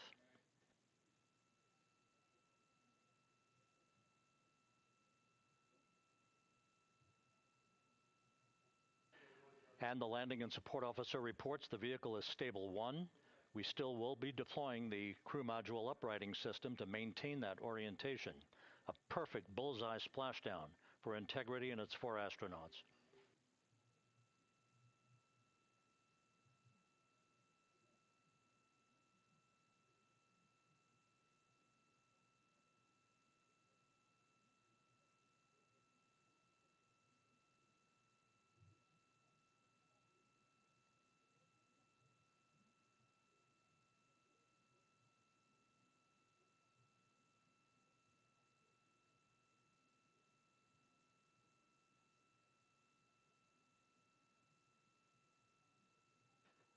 The unofficial splashdown time, 7:07 and 47 seconds p.m. Central Time. We'll get that refined for you. That would put the end of the mission at a mission elapsed time of 9 days, 1 hour, 31 minutes, 35 seconds.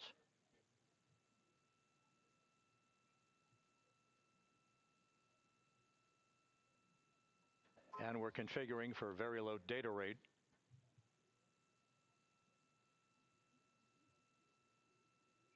Once again, splashdown occurring in the Pacific, southwest of San Diego at 7:07 and 47 seconds p.m. Integrity Houston, comm check on VLDR.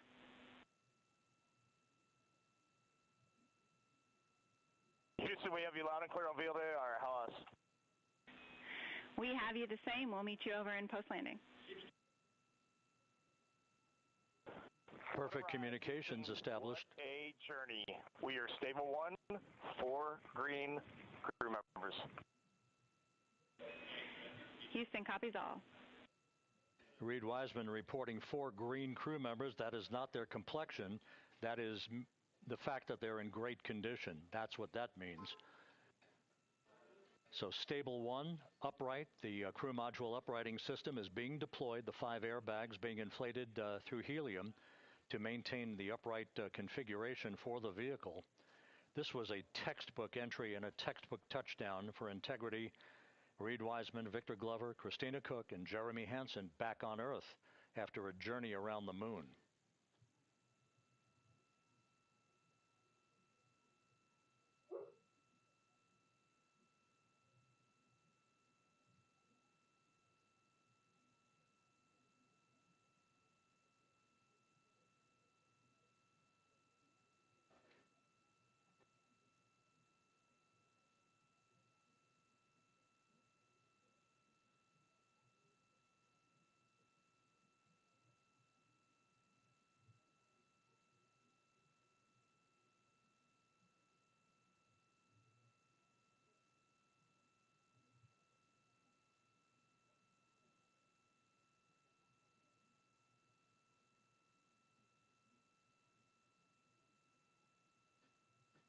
We continue to monitor the functioning of the CMOOS system.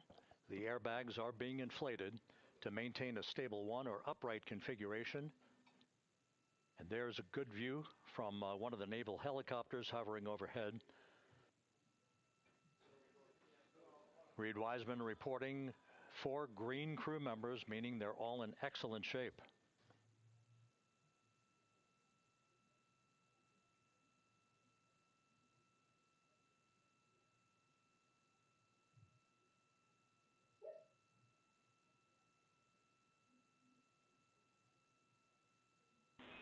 Integrity Houston for SAR beacon and radio. SAR beacon is in for 06, and we're powering the radio now. Go ahead. We see the beacon on. However, the recovery team is not seeing the signal. Your SAR radio uses the same antenna, so you may run into trouble with the radio. Okay, copy. And we are also powering up the sat phone now.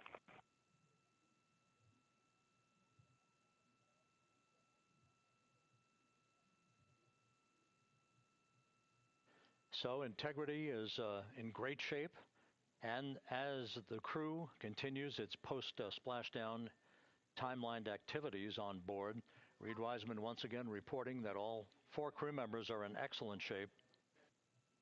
And we have 5 inflated airbags to maintain an upright configuration so that the recovery team can now begin a slow approach to the vehicle. Meanwhile, here in the flight control room, Entry Flight Director Rick Henfling is polling his team of flight controllers for the start of powering down the vehicle after a thorough systems check. We have no toxic gases to be concerned about, so the recovery personnel can approach the vehicle, but not until we have powered down the spacecraft. That's expected to take a few more minutes.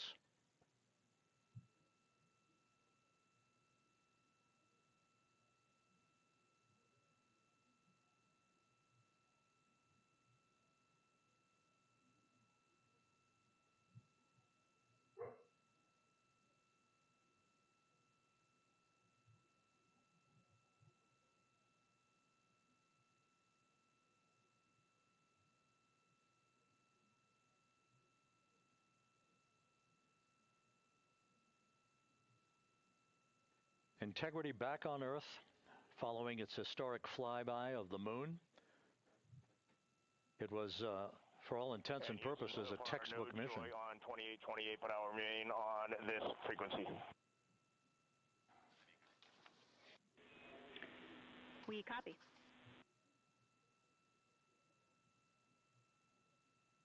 Reed Wiseman indicating some trouble with the SARSAT phone on board, but that's not an issue. What is more important is that the vehicle is solid. No issues as we begin the power down of the vehicle to begin the recovery process.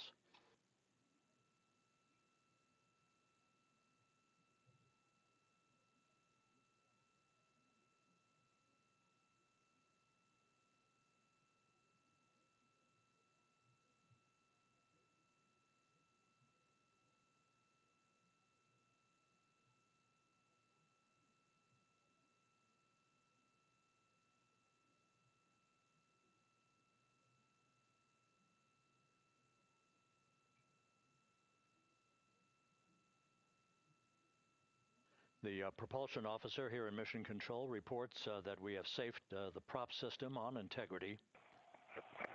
Can you say again? That was very weak and broken.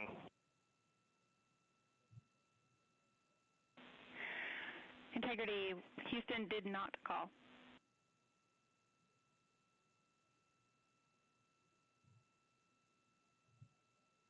Copy that, Houston. It might have been on the SAR radio. Stand by.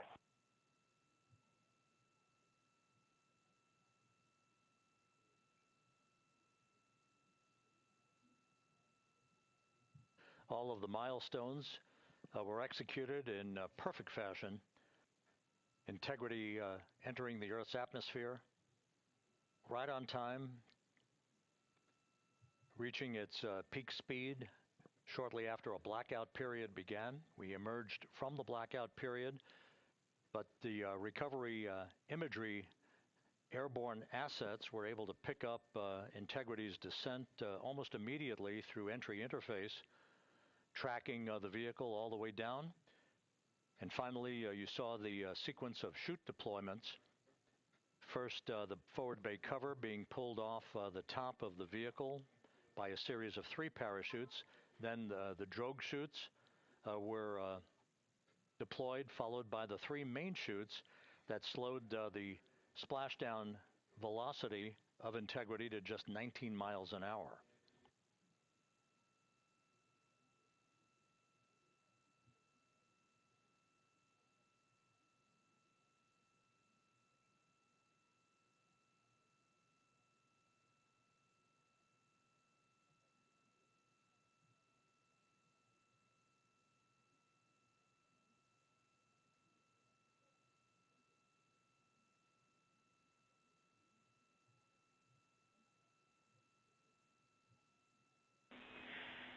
Integrity, Houston, with no joy on SAR and SAT phone, we'd like you to command an additional 15 minutes for a total of 30-minute power down delay.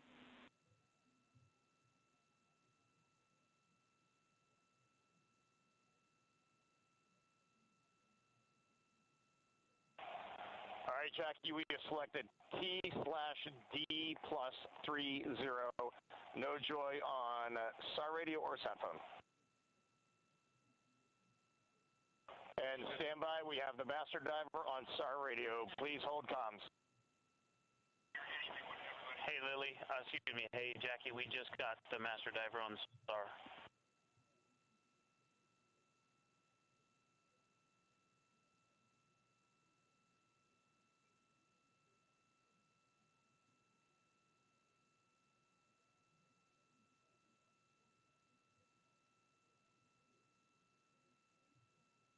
A good view of one of the fast boats. Integrity, Houston, if you are happy with your comm with master diver, you can go back to the 15-minute power down. Okay, stand by. Yeah, we'll confirm here in a second.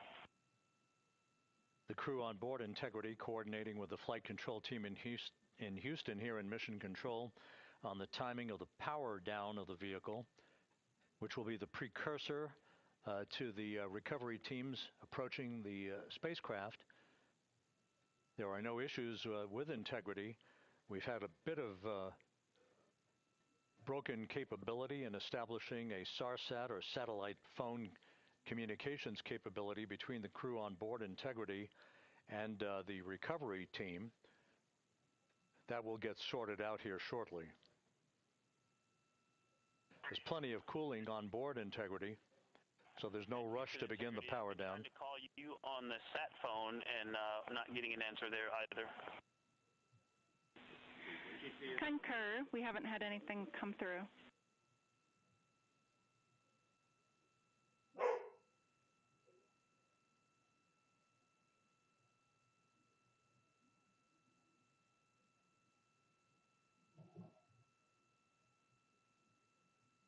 And Houston, if you could relay to recovery that we hear them, but it does not appear as though they are hearing us.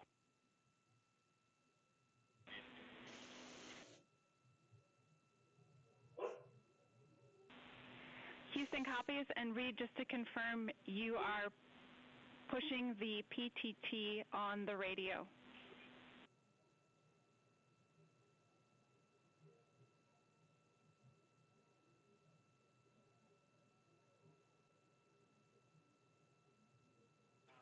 So as we continue to sort out the communications between Integrity and the recovery teams, we are standing by for the initiation of the power down procedures that, as you see, the recovery teams are moving towards the side of the capsule. The next major event will be the erection of that large inflatable raft called the front porch. That will be the port of call for the crew as they're being extracted one by one from the vehicle.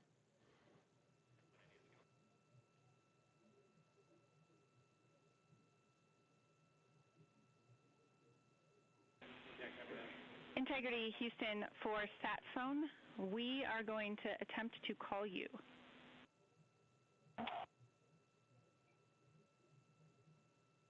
Good idea, standing by.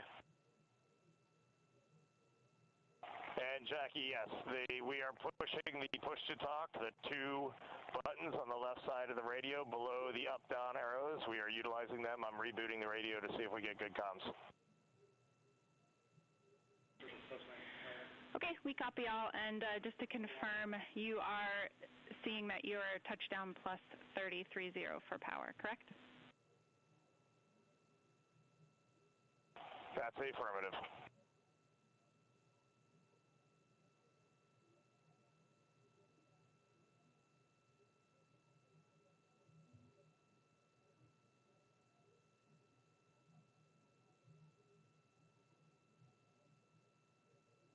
We are trying a backdoor approach to have mission control here call the crew on their satellite phone. This is all part of the coordination for the power down of the vehicle that will initiate the actual recovery operation. The first boats with the Navy divers on board are standing by, waiting to close in on Integrity to begin the process of erecting the large inflatable raft. That's called the front porch. That will be where the astronauts are extracted from so that they can have a few minutes to get their land legs back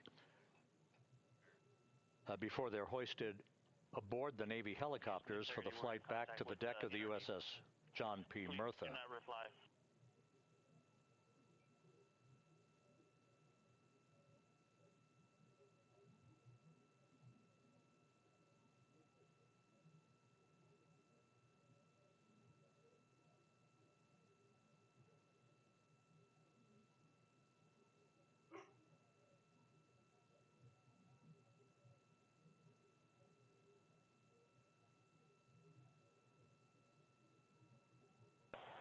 And Houston, please don't reply. NRD, very weak,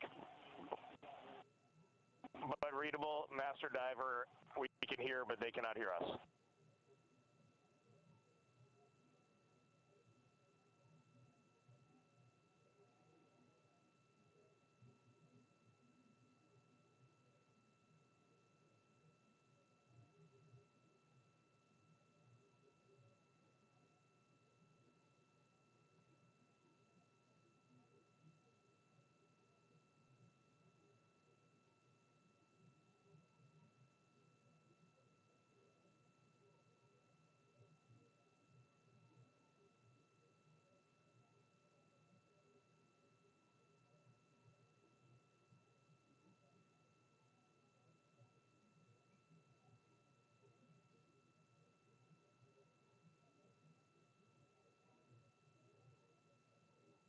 Orion Houston on OE1. Is there any chance to tie us into NRD?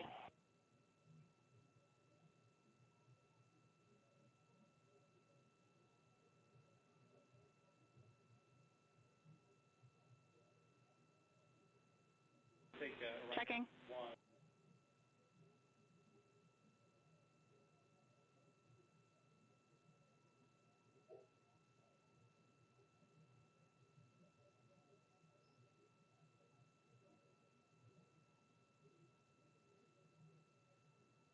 This is Mission Control Houston. While we stand by for the establishment of communications between Integrity and the recovery team that is basically standing by very close to the spacecraft, we're going to go to the deck of the USS John P. Murtha, where Megan Cruz is standing by with Administrator Jared Isaacman.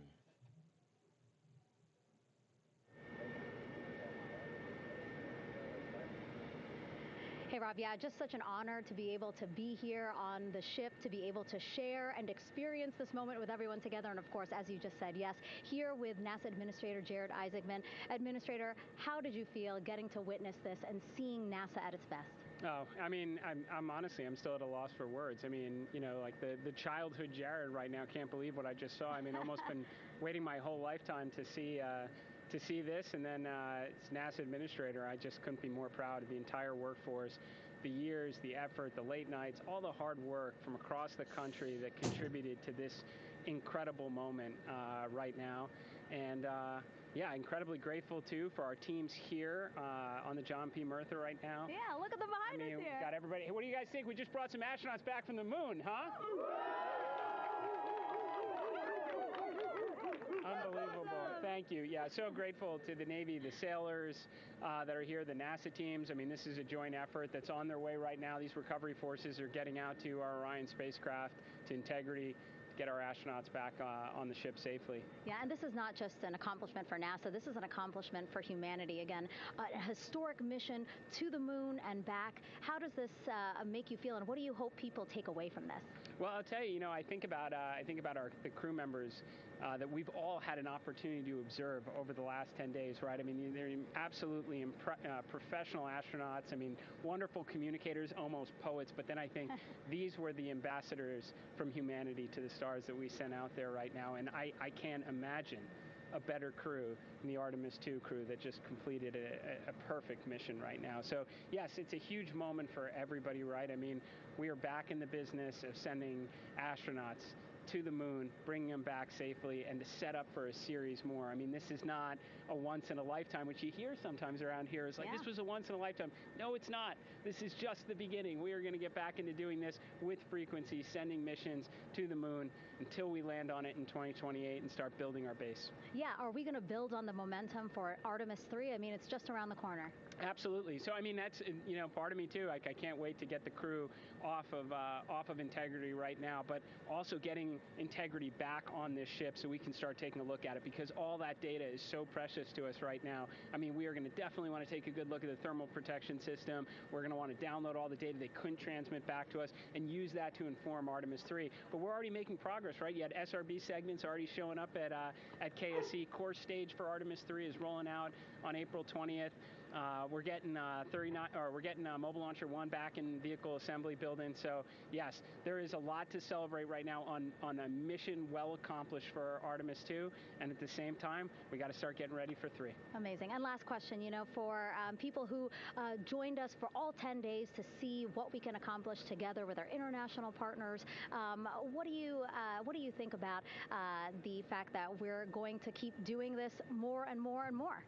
It's incredibly exciting. I mean, yes, it's the contributions, like the best and brightest across the NASA workforce from across the country, our industry partners, our international partners. We had a Canadian Space Agency astronaut on board in Jeremy. We had the European Service Module. And you think, in the days leading up to this launch, I mean, 48 hours prior to launching Artemis 2, I was meeting with the Italian Space Agency. We signed a memorandum of understanding to build a habitation module on the moon. I mean, you have countries, all of our allies and partners coming together saying, we are committed to this effort. We are returning to the moon. We're doing it to stay. We are building that enduring presence. We are going to master the skills on the surface of the moon so someday we can undertake missions to Mars. It's just an incredibly exciting time, and we're not going at it alone. We're bringing everybody along with us. Absolutely. And speaking of everyone, one more time, we're going to ask the crew here, you guys ready to land on the moon? Awesome. I love that. Okay, well, thank you so much, Administrator. Appreciate you being here. We're, of course, going to stay on to watch the crew get extracted from Orion, so stay tuned, and we'll see you back here shortly.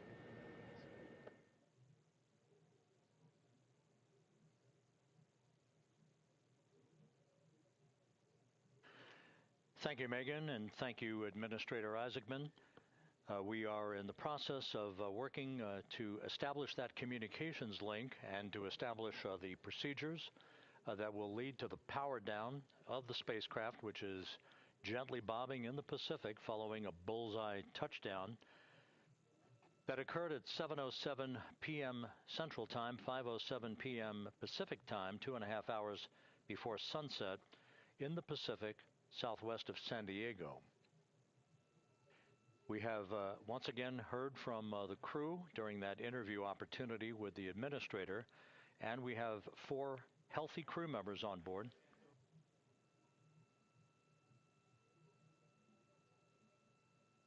We now have confirmation that the vehicle has been powered down as per the procedures. So we have vehicle powered down, and the flight control team here in Houston, Flight Director Rick Henfling, has handed over mission authority to the Exploration Ground Systems team out in the Pacific. Now, we will physically not get off console with this team until the crew has been extracted into the front porch, that inflatable raft that will be erected along the side hatch of Integrity. So we're standing by for that in the next step in the recovery procedures. But everything is in great shape, and we have 4 healthy crew members on board the vehicle.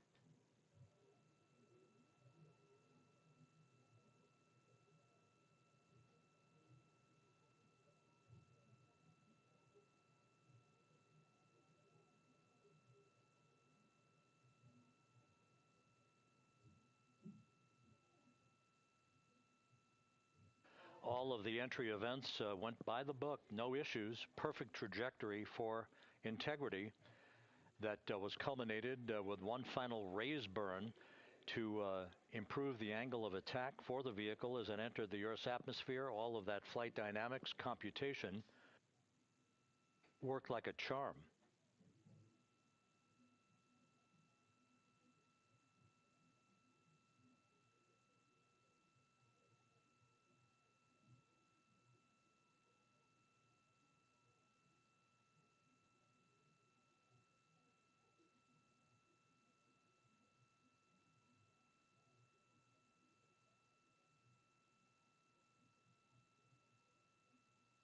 So we are standing by for the recovery team to approach Integrity and begin the process of erecting that inflatable raft called the front porch, which will see the crew members be extracted from the hatch of Orion into that inflatable raft before they're hoisted aboard 2 Navy helicopters in a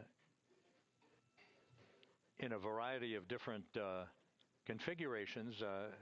Each crew member will be hoisted in sequential fashion, in alternating fashion, 2 crew members for each helicopter before they turn around to head back to the John P. Murtha. Once on the deck of the ship, they'll be brought into medical bay for comprehensive medical exams. But Reed Wiseman has reported several times that the crew is in excellent shape.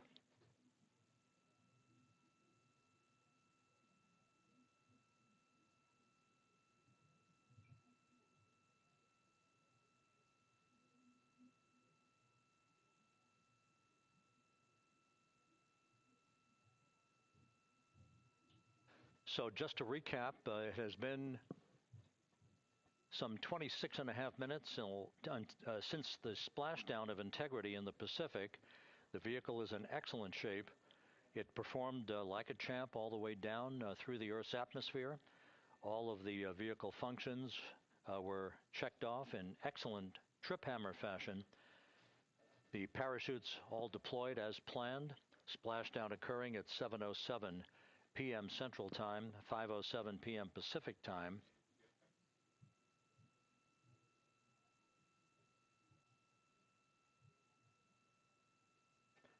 And after a bit of a tussle to try to establish a communications link with the recovery team, we were finally able to run through the procedures for the powering down of the vehicle. We've handed over mission authority to the Exploration Ground Systems folks out in the Pacific, and the recovery team will be approaching the vehicle shortly to erect the inflatable raft called the front porch before opening the hatch to integrity to bring the crew members onto that raft before they're hoisted onto two Navy helicopters, two crew members for each helicopter, before they're flown back to the deck of the USS John P. Murtha.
This is Mission Control Houston.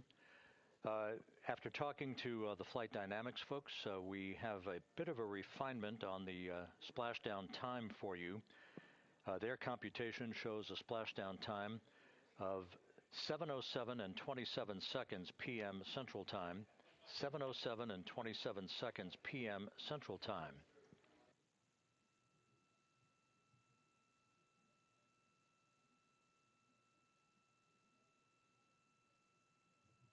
That would equate to a mission elapsed time of 9 days, 1 hour, 32 minutes, and 15 seconds.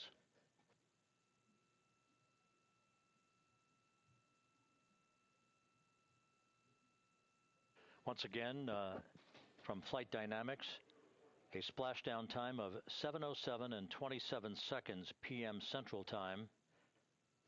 That would equate to a mission elapsed time of 9 days, 1 hour, 32 minutes, and 15 seconds.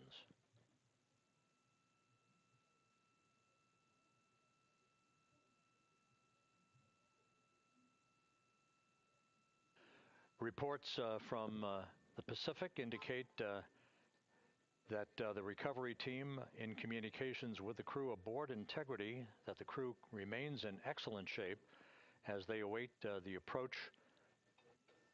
of the team for a final hazard gas evaluation before they move to the side of the vehicle to erect the inflatable life raft called the front porch.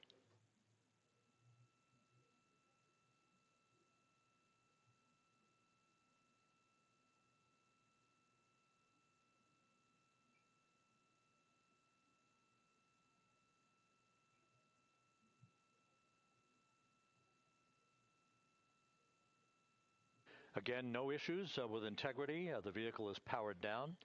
All of its systems are now safed. We have handed over mission authority to the Exploration Ground Systems folks in the Pacific, but we will not stand down and have the entry flight control team depart its positions until that inflatable raft, the front porch, is erected, the hatch open, and the crew having exited the vehicle. So that's the next step in the recovery process that will lead to the hoisting of the crew members. For 2 crew members for each helicopter, they'll be hoisted to a pair of Navy helicopters that will then fly a short distance back to the USS John P. Murtha. What you're looking at is one of the fast boats circling the vehicle to make a hazard assessment.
This is Mission Control Houston. Once again, you're watching the initiation of the recovery of the Artemis crew aboard Integrity.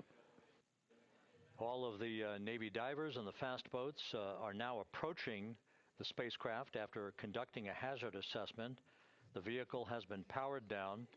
Entry Flight Director Rick Henfling now waiting for the life raft, the front porch, to be erected along the side of the vehicle so that the hatch can be opened and the crew members extracted from Integrity, soon to be hoisted one by one into a pair of Navy helicopters for a short flight back to the deck of the USS John P. Murtha.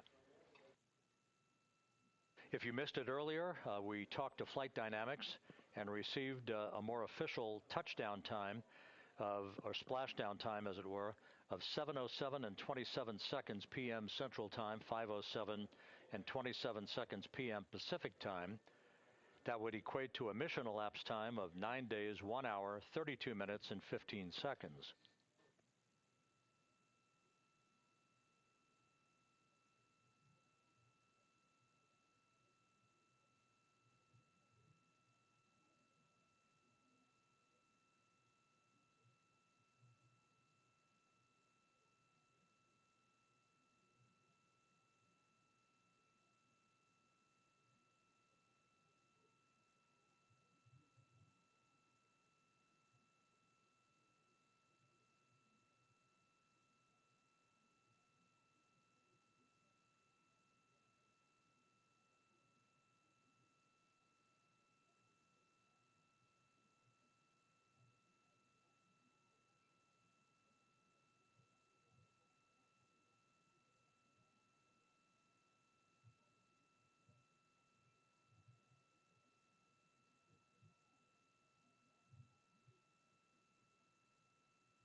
Continuing to get excellent views from the imagery assets out at sea in the Pacific of Integrity. We continue to get good reports from the landing and support officer, who's in contact with the recovery team, that the crew is in excellent shape, no issues.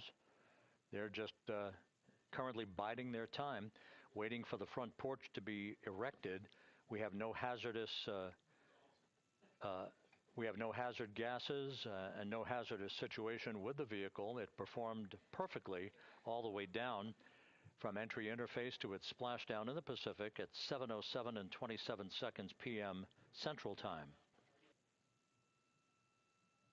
And as you can see, the first phalanx of recovery personnel now pulling up alongside of Integrity.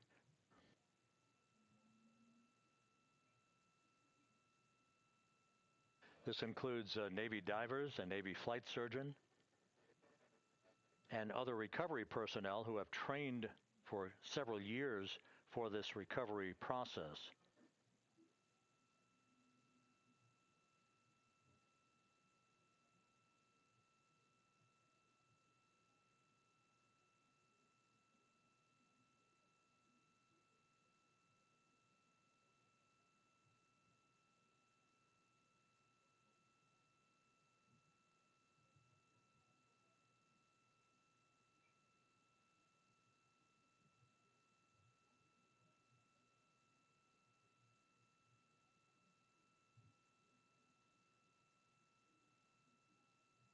At this hour, some 41 minutes following splashdown, The vehicle has been powered down.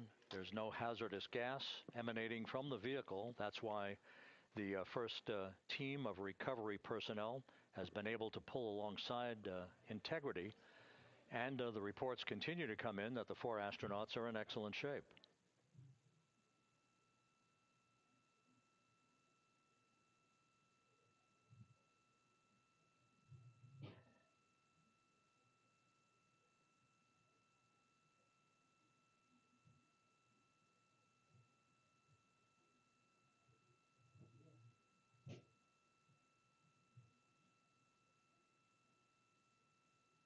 Yes.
This is Mission Control Houston, continuing to watch the initiation of the recovery of Integrity's astronauts. One by one, they'll be brought out of the spacecraft onto a large inflatable raft just a short time from now. In the meantime, we can go back to the USS John P. Murtha, where my colleague Megan Cruz is standing by to provide her situation report. Megan, can you hear us?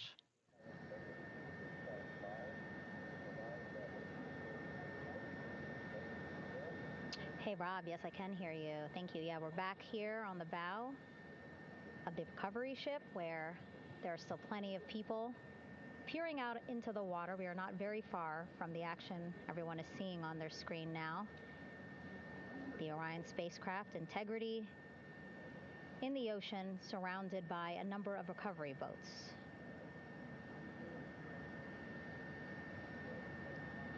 As Rob has been saying, in those recovery boats, NASA and Navy personnel specifically trained to get the astronauts out of Orion.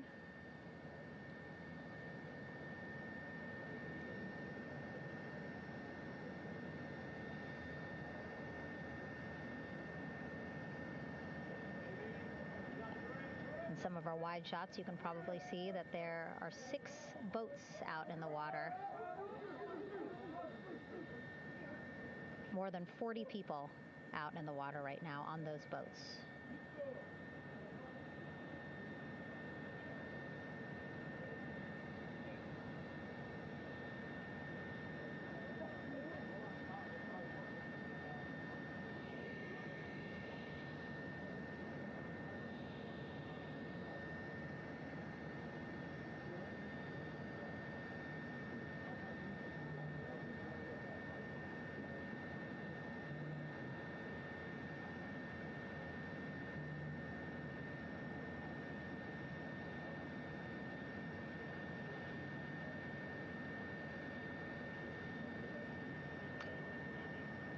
First order of business is to set up the front porch and the stabilization collar.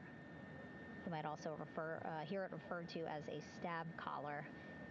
Basically just to make sure that Orion stays upright, doesn't sway in the water too much, again, to make it easier for recovery forces to get the astronauts out.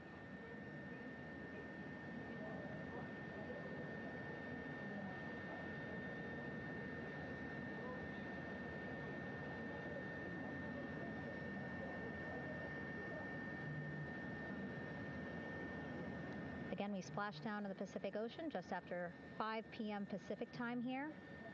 It's a requirement by NASA to be able to get the crew out of Orion within 2 hours of splashdown. So doing great on time so far. Plenty of time. No rush either.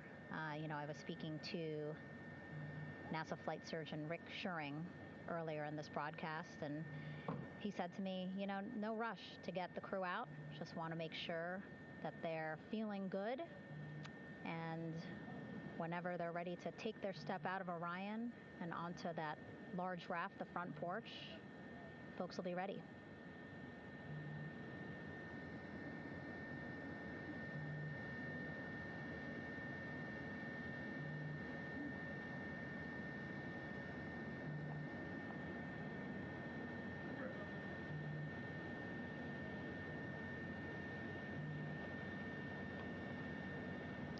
And as there are mission audio loops in mission control in Houston, there is a mission audio loop here on the ship, and it was just reported out that the side hatch is open.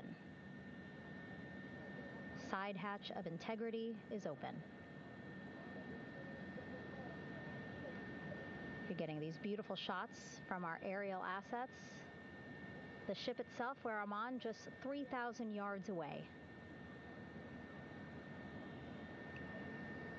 Again, plenty of people on the boat here, glued to the side closest to where they can see all this action. And again, with just 3,000 yards separating us, great views from the bow here.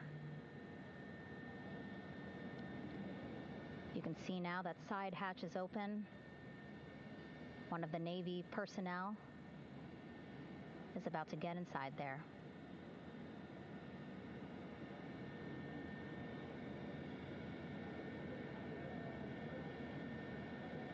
In they go. In total, 4 will go into Orion. So it'll be a little bit of a tight squeeze, but the goal is to have a recovery personnel with each astronaut assessing them.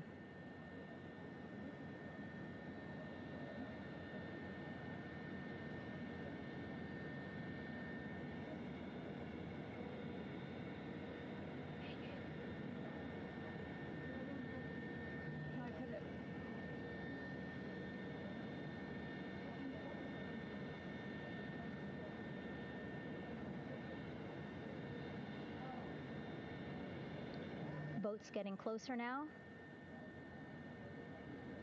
Again, that one that's right up against Orion, those are the divers that will go in to the spacecraft to check on each of the astronauts. These other boats will begin doing a number of things, putting on that stabilization collar onto Orion, building that front porch. Eventually, they will retrieve the parachutes, as well as tow Orion back to the well deck of the recovery ship here.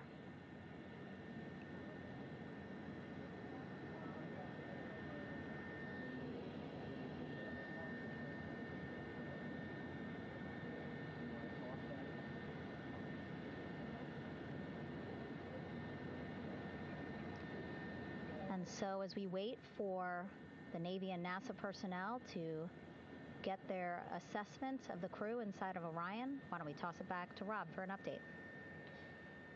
Yeah, thank you, Megan. Here in Mission Control, Flight Director Rick Henfling and the entry team of flight controllers still on duty. The vehicle has been powered down for some time now. There are no hazardous gases emanating from Integrity. That, of course, allowed the recovery personnel to approach the vehicle and then open the hatch to begin the initial medical assessment of the crew, as you just indicated. Now we're standing by for the erection of that inflatable raft, the front porch, alongside of the vehicle that will enable the crew to be extracted one by one onto the raft, have a moment or two to get their land legs back before they're hoisted into 2 hovering Navy helicopters, 2 crew members for each helicopter, for a short flight back to the deck of the USS John P. Murtha.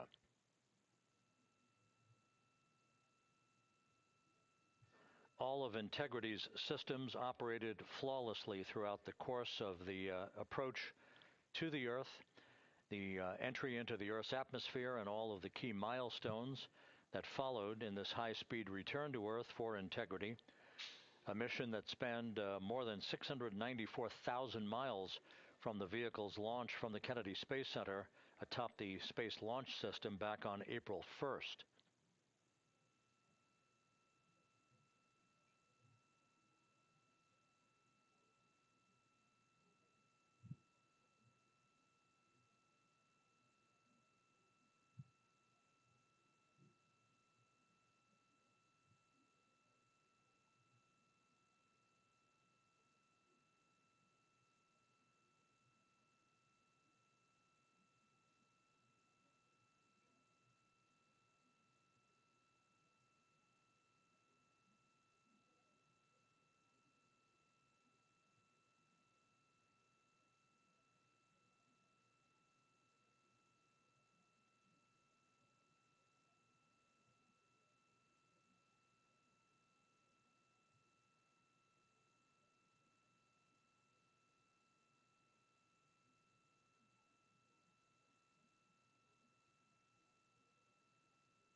As we mentioned at the top of the broadcast, the last time that the Apollo program saw a splashdown in the Pacific was Apollo 17 back on December 19th, 1972.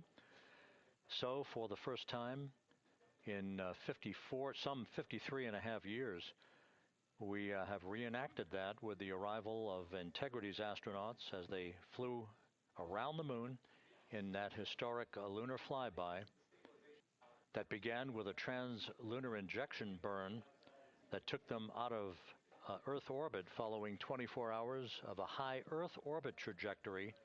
The high Earth orbit trajectory enabled flight controllers here to have a full 24 hours to evaluate the systems on Integrity and the condition of the crew before they would commit to flying to the moon.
With the side hatch of Orion having been opened to set the stage for the erection of the inflatable life raft, known as the front porch, to be erected alongside the spacecraft for the extraction of the crew.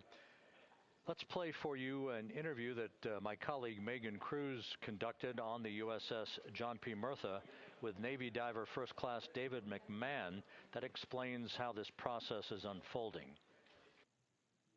Okay, Davey, so you and some of your team, one last look over of the stabilization collar, correct? Yes, ma'am. Okay, so what is this stabilization collar? This is what's going to stabilize the capsule out there in the ocean. We don't know how good the weather or the waves will be that day, so this will help prevent any unnecessary occurrences from happening, stabilizing the capsule and the astronauts inside. So basically this is a float that will go around Orion. I'm assuming that what they're doing right now, these are the lines that will attach the collar onto Orion? That is correct. And so what are they doing here? So we've got the lower line that will secure the inflation device before we inflate it. That gives us the go-ahead that it's secure in its space, and then we'll inflate it. And then once that is done, we'll undo all the carabiners and get this orange line on top tied in the same fashion. And then this will be secured to the capsule, and the astronauts can safely take their first steps out of the capsule onto the front porch. Okay, and how long will it take them to set up the stabilization collar? We should definitely be able to handle this in under 10 minutes. Okay, wow. And then you just mentioned the front porch. So basically after they set up this stabilization collar, then they set up what's called the front porch here. That's correct. Okay, and what's the front porch? Front porch is basically a bigger waiting room for the astronauts to sit in while we wait for the helicopters to show up and grab them. Okay, so the medical team that was inside with the crew, they're going to help them out and onto the front porch? That is correct. And then what happens here? We have higher trained medical personnel also on board the front porch that will give them lookovers and just make sure they're okay while we wait for the helicopters to show up. Okay. How does it feel, I mean, your team, you, to be part of a mission that's returning astronauts from the moon in more than 50 years? We all feel extremely honored to be a part of this, as well as a bigger mission for the Navy and joining up with NASA to do great things. And do you feel like you and your team are ready? Yes, very ready. Cool. All right, thank you so much. Thank you.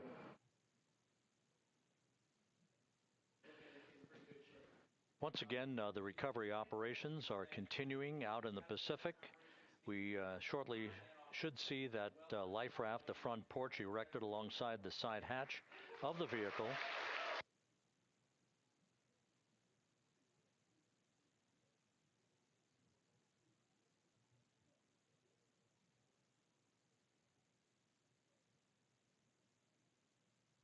A number of flight controllers have come into the flight control room to receive congratulations from Entry Flight Director Rick Henfling.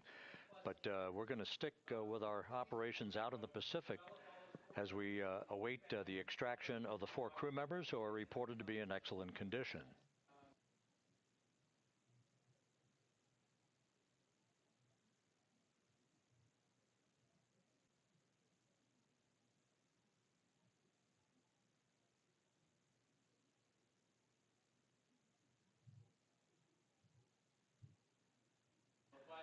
Again, while we stand by for that front porch to be erected alongside of the side hatch of the vehicle, let's go back to the USS John P. Murtha and Megan Cruz. Megan?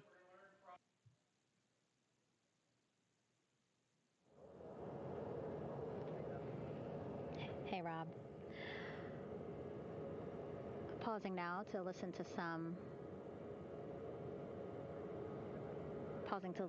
internal audio loops. Again, the operations team here on the ship communicating with everyone out on the water. It seems like currents are hindering them a little bit from unfurling and inflating the stabilization collar as well as the front porch. But again, the requirement to get the crew out within 2 hours of splashdown, plenty of time. So no concerns just yet. But as calm as the water looks, yeah, it looks like it's hindering the teams just a tad.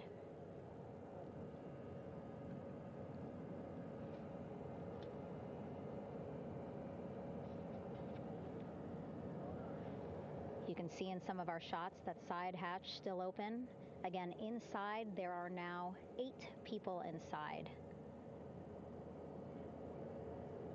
4 divers, Navy divers, all with medical training, each assigned to an astronaut each. Making sure that they're comfortable, feeling good.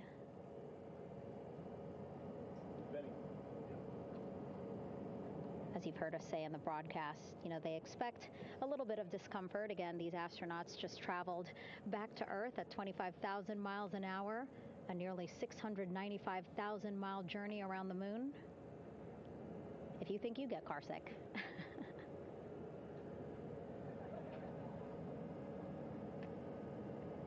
Again, 6 boats out there, lots of gear with them, just in case, right?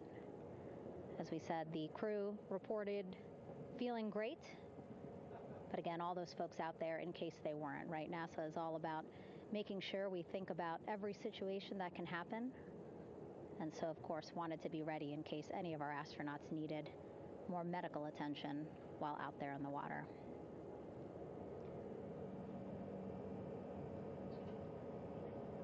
You see now teams again trying to set up the stabilization collar and front porch for the crew to get out of Orion.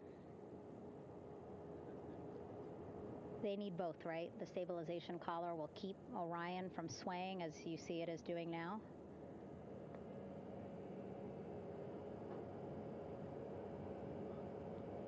And then they will connect the front porch to the stabilization collar so that the crew can take 2 steps and they will be in the front porch.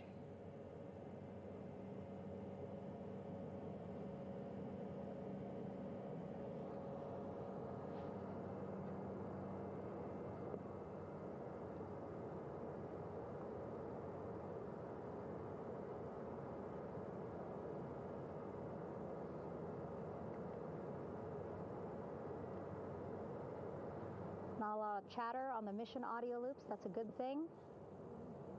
Again, things proceeding pretty nominally, even if they're fighting some currents out there on the Pacific Ocean.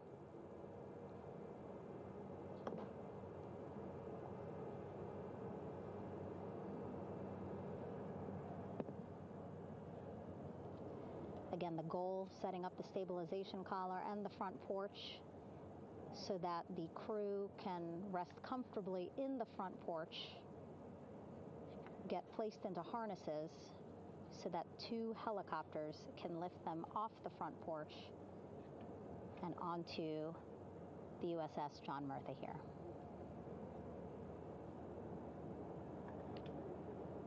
The helicopters are going to take turns picking up an astronaut. So again, Helo 1 and Helo 2.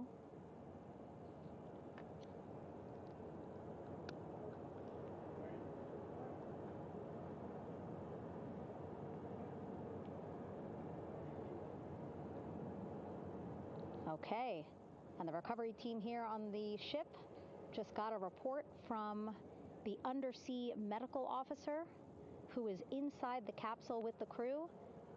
He is reporting all 4 members are green. All of our 4 astronauts, Reed, Victor, Christina, Jeremy, green, meaning they are feeling great, not the complexion of their skin.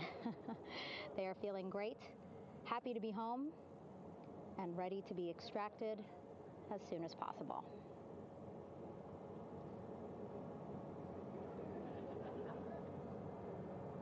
And so, as I was saying, we have 2 helicopters circling the activity you're seeing on the water right now.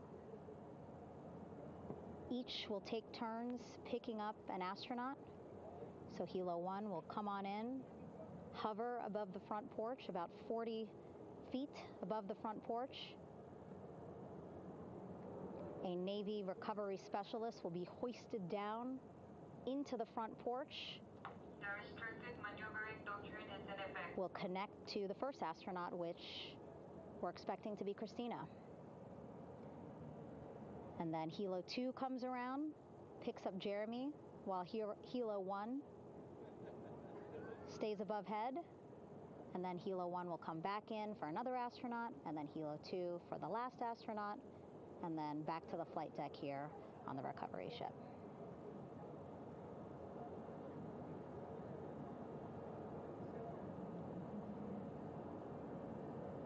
I was talking to Assistant Artemis Recovery Director Paul Sierpinski. He said helos are a much quicker, safer way to get on board. They did actually consider boats, but then if you think about it, longer time, the crew would have to move through more of the ship. This way the helos will give a more direct, quicker route to the medical bay for our 4 astronauts.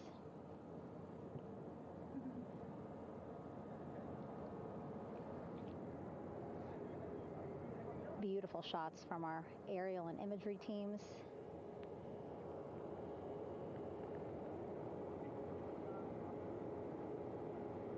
Clouds have dissipated for a clear view from the bow of the recovery ship here.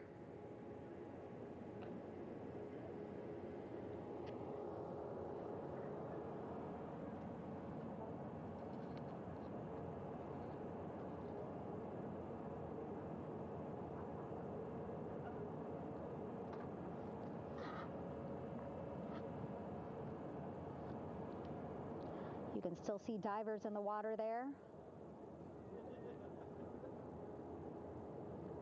Encircling Orion, that is that stabilization collar we've been telling you about. As you saw in that interview just a few minutes ago, they have to first connect it to Orion, and then once it's secured onto Orion, they can inflate it, and then they'll further secure it with other harnesses and lines.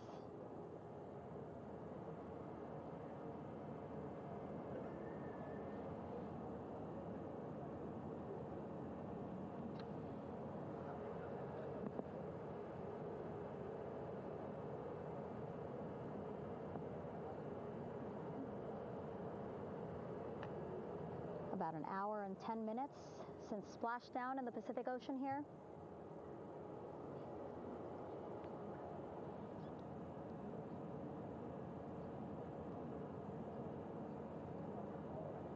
Reed, Victor, Christina, and Jeremy back home after a history-making mission to the moon and back.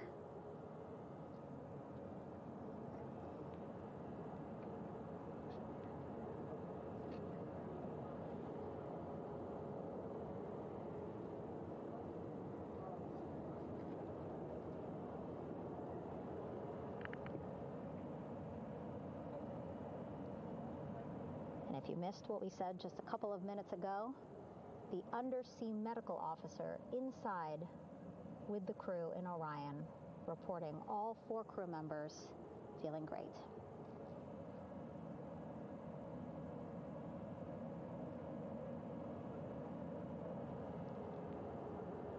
Progress being made there on the stabilization collar. It looks like they are beginning to inflate it.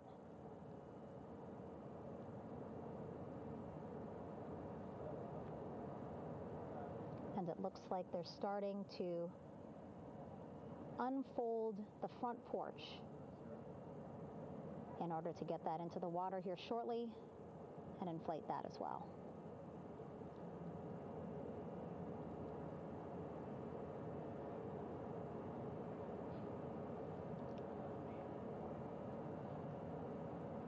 Again, more than 40 people out in the water right now.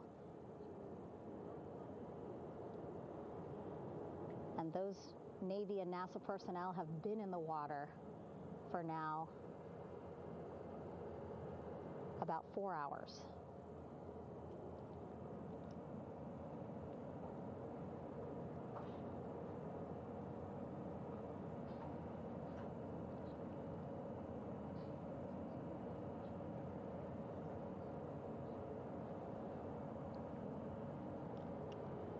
The reason why they had to get out so early is just to stage everything. And actually here on the ship, when there are flight operations happening, you can't have anything else, right? Just because the flight deck can be a dangerous place, so they just want to focus on planes coming and going from the ship, so that's why they wanted to get the boats in the water to make sure that they have all the time they needed for the flight ops.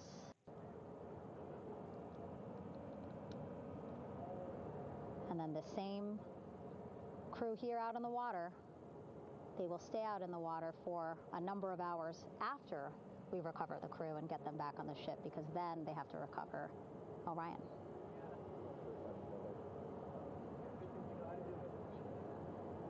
All right, that stabilization collar looking good around Orion. We're now seeing some recovery personnel getting on to that collar. Again, they need to further attach it to Orion to make sure that it can really prop up the spacecraft. It's basically lifting it up off of the water just a tad. Again, so it's not so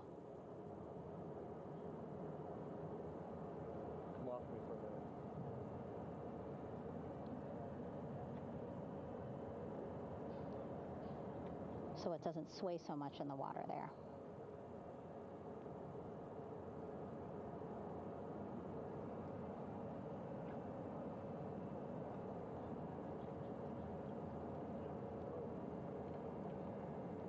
And now that front porch looks like it's nearly fully inflated as well. You can see a much larger surface area.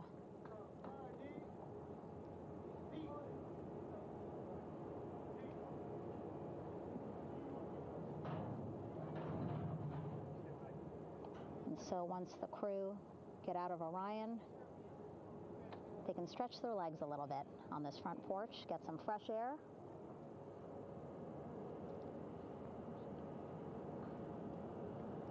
And enjoy this beautiful day here on their home planet.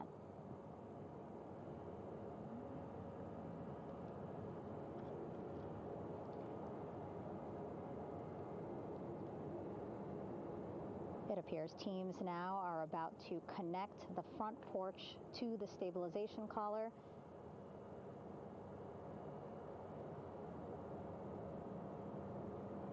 And at that point, when both are secure, we should soon see astronauts come out of Orion.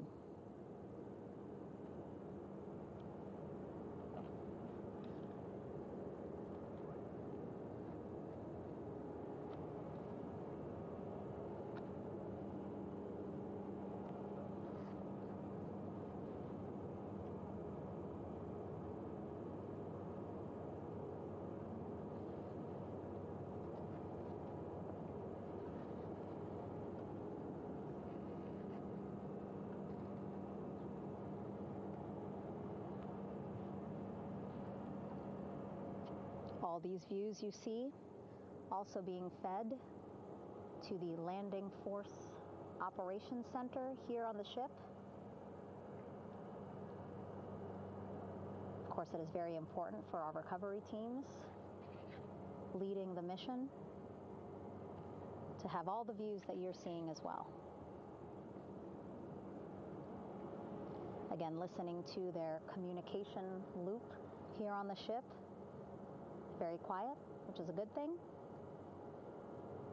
It means things are going pretty nominally, meaning as expected.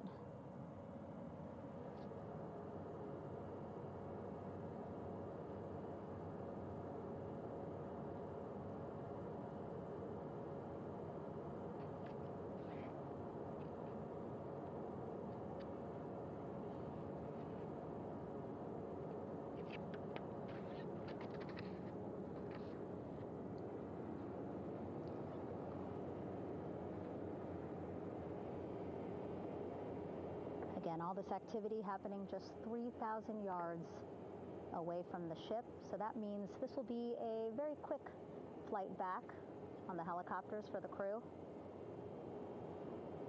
2-3 minutes, and then they'll be back here on the ship. I know.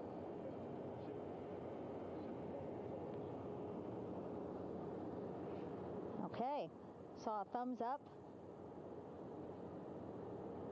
from one of the personnel on the front porch. It looks like they are now getting ready to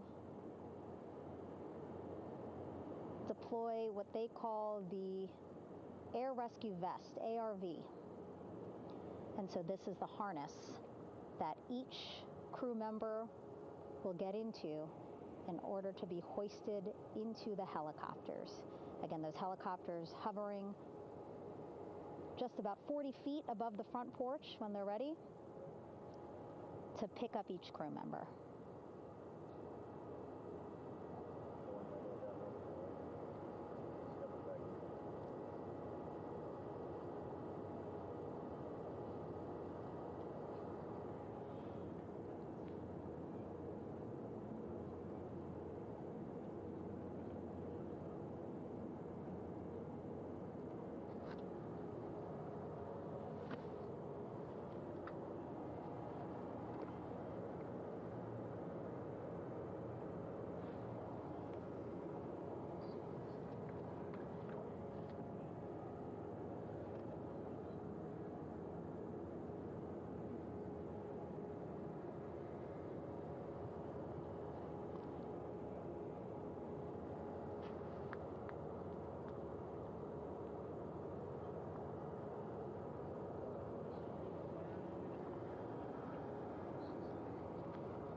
This is Mission Control Houston. Behind me, a fairly raucous scene as hundreds of flight controllers have poured into the flight control room here. This is reminiscent of the scene after the final shuttle mission of STS-135, although that was the end of a program. This is only the beginning of a program with the textbook splashdown of Integrity and its 4 astronauts. We're standing by for the crew to be extracted from the spacecraft. Entry Flight Director Rick Henfling invited all of these flight controllers who have contributed to this mission to enter the flight control room to have an opportunity to receive well wishes and to share the mutual glow that exists in the wake of a textbook mission for Integrity. On the front screen here in Mission Control, a sign that says "Welcome Home Integrity, taking humanity back to the moon, going further, and returning safely to Earth." So all of that jubilation, part of the post-splashdown activities, even as we await the crew being extracted from the vehicle to be hoisted onto Navy helicopters for the trip back to the USS John P. Murtha.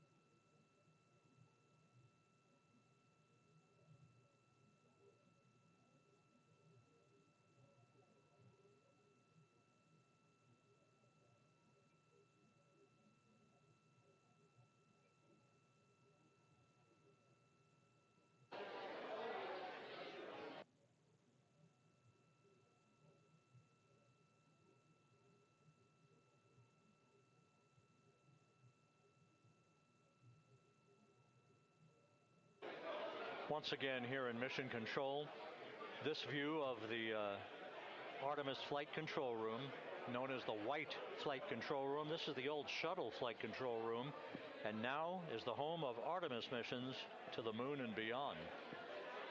Once again, quite a few flight controllers were invited in by Entry Flight Director Rick Henfling to share in the jubilation following the successful splashdown of Integrity. That splashdown occurring an hour and 22 minutes ago, as we stand by for the completion of the extraction of the crew, and ultimately they're hoisting onto Navy helicopters for a short flight back to the USS John P. Murtha. Splashdown occurred at 7:07 and 27 seconds p.m. Central Time. I had an opportunity to talk to the head of flight dynamics, Jeff Birch, a moment or two ago. He said the trajectory of Integrity coming through the Earth's atmosphere was so precise, they've never seen anything line up on a ground track like today's entry by Integrity for its splashdown southwest of San Diego.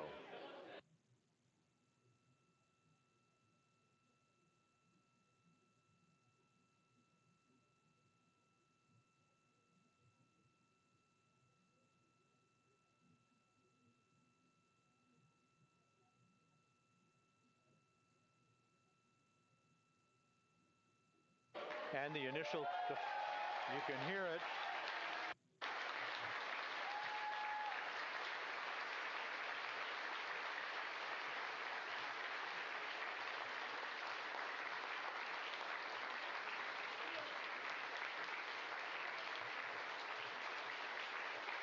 Jubilation here in the flight control room. The first crew member is out of Integrity.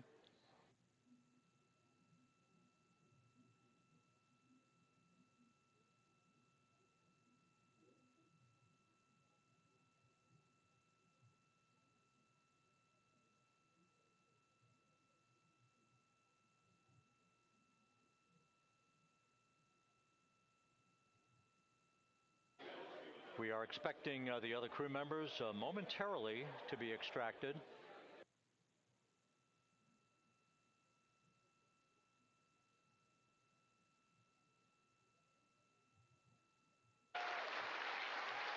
We now have 2 crew members out.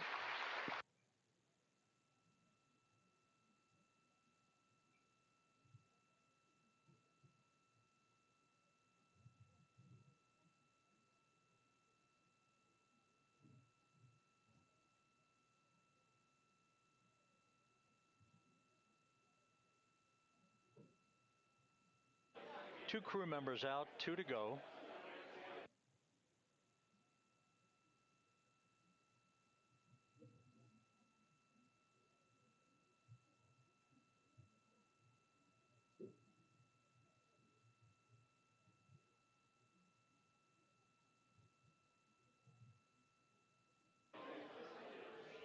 We're about 1 hour from sunset out in the Pacific. Everything continues to go well. Integrity's systems function perfectly during its entry back to Earth. And Reed Wiseman, the commander who will be last out of the vehicle, reported that all the crew members were feeling very well.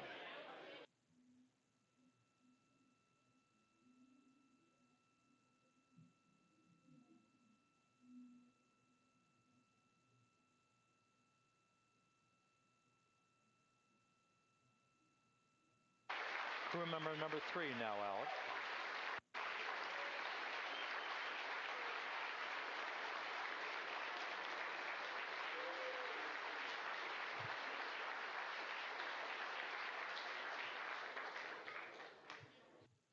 And now standing by for the commander, Reed Wiseman, who will be last out of his ship.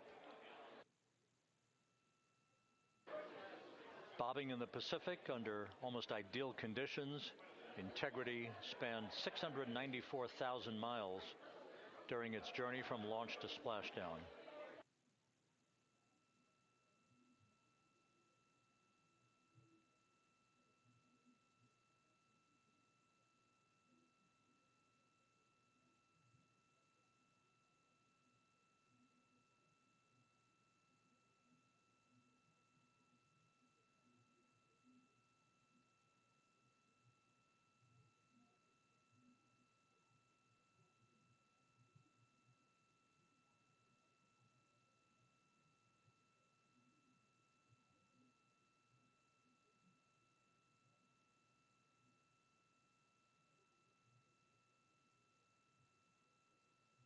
And we now have Reed Wiseman out of the vehicle, all 4 crew members now out of Integrity.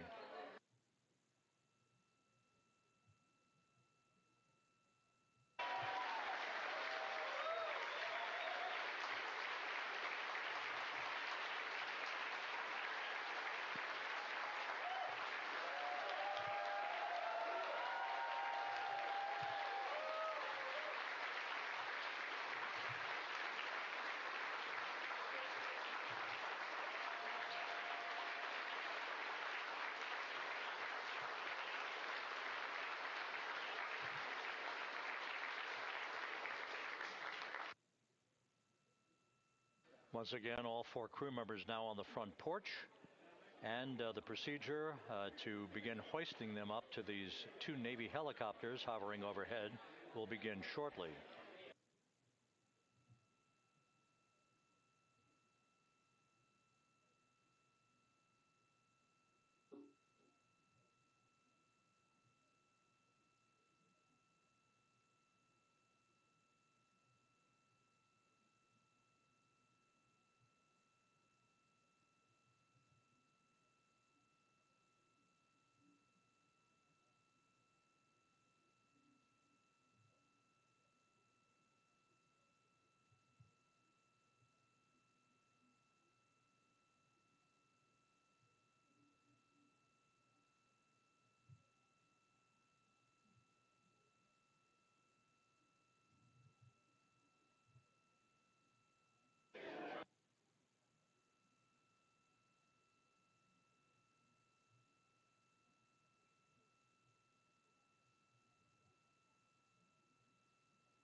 This is Mission Control Houston.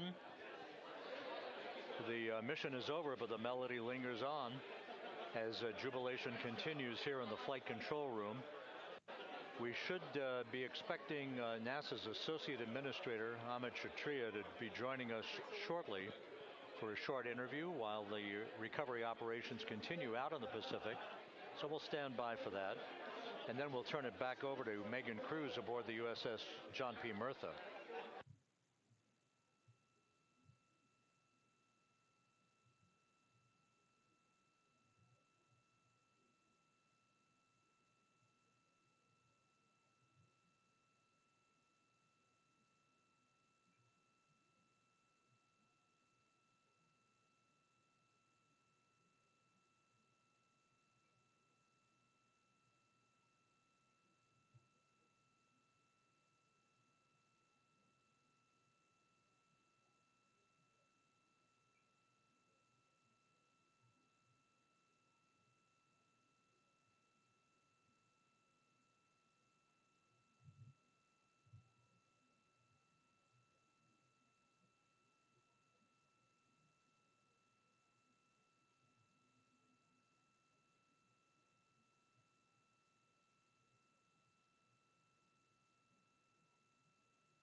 This is Mission Control Houston here in the Artemis flight control room.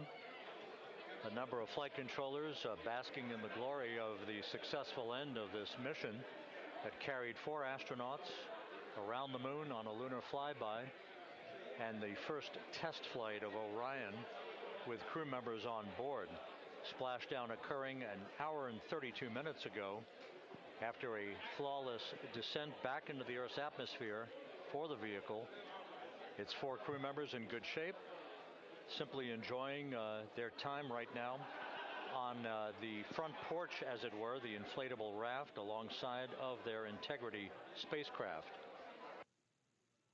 We're expecting Amit Kshatriya, the NASA Associate Administrator, to join us here momentarily for a brief interview before we turn it back over to Megan Cruz aboard the USS John P. Murtha, the recovery ship.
This is Mission Control Houston. We're about an hour and 34 minutes since the textbook splashdown of integrity in the Pacific to bring home our astronauts. And with us now is Amit Kshatriya, the NASA Associate Administrator. Amit, a little bit of history made tonight, a little bit of history made over the past few weeks. Your thoughts as this team here basks in the glow of what they just accomplished? Yeah, Rob, we're here in the control center, and it's kind of overrun with jubilant folks from the Mission Control Houston, as well as engineering, and folks that just want to be here, part of it, as we watch our crew get extracted from the vehicle. And you know, my thought is always about these teams. The team that's in the water right now, pulling the crew out. The team here in Houston that worked so hard over the last 10 days, no sleep to get this done.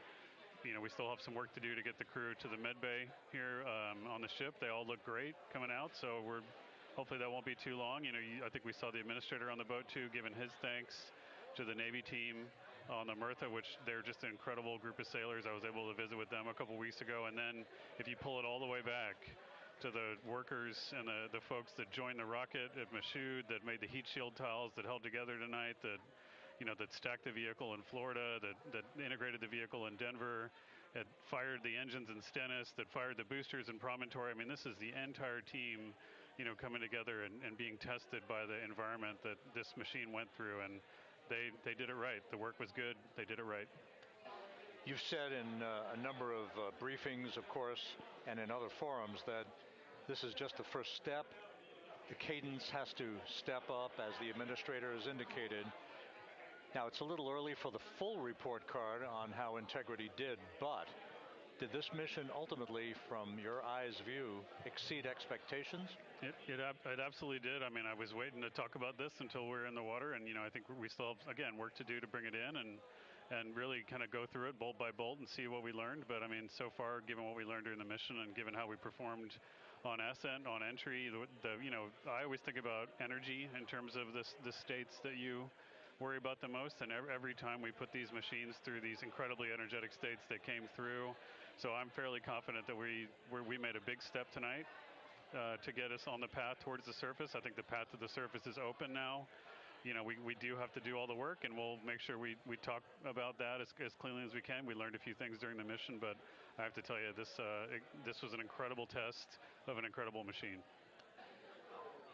From an American psyche standpoint, the Empire State Building was lit up red, white, and blue tonight. Our coverage was seen on baseball stadiums around the major leagues. How captivating was this experience for the American people, for the world, in fact, as we returned to the moon?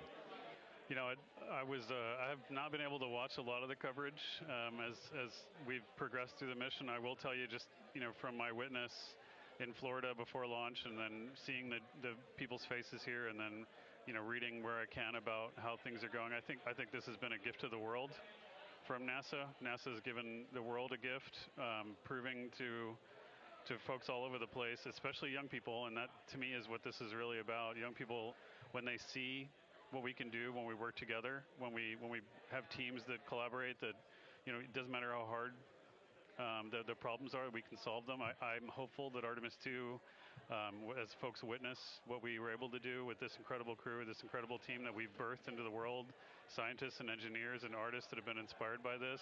And even if they don't come work in the program, which separately they should come work in the program, because Lord knows we need the help, but even if they don't want to come work in the program, hopefully they grow up to recognize they can do amazing things when they work together and contribute to society and be good citizens and really change the way, you know, the challenges that are coming in the world are overcomable if we work together like this. And one final question. You know, flying to the moon, we did it. We've done it again this past week and a half or so. But the engineering that went behind the design of this mission and the precision, the pinpoint precision of this vehicle entering that entry corridor, it's almost mind-boggling.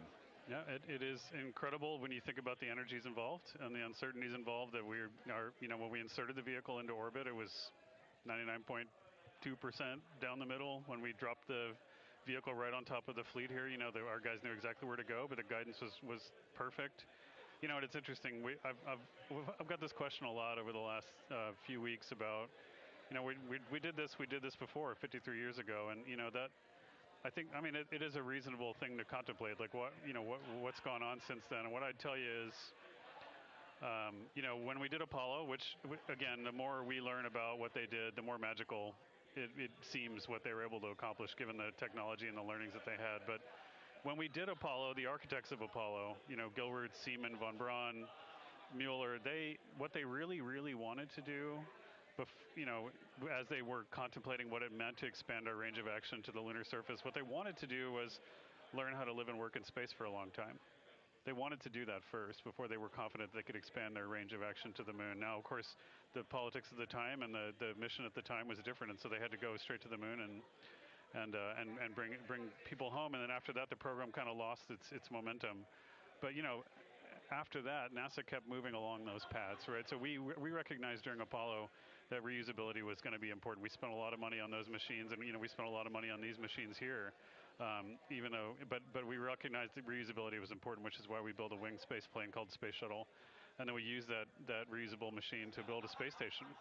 And we learned for 25 years how to live and work in space, and have been able to develop technologies that can enable exploration. So really, what I think is now, 53 years later, we're at the point where the architects of Apollo would have been pleased that we're now ready to actually go back to the moon and go back to stay, because we've learned all the things we needed to learn.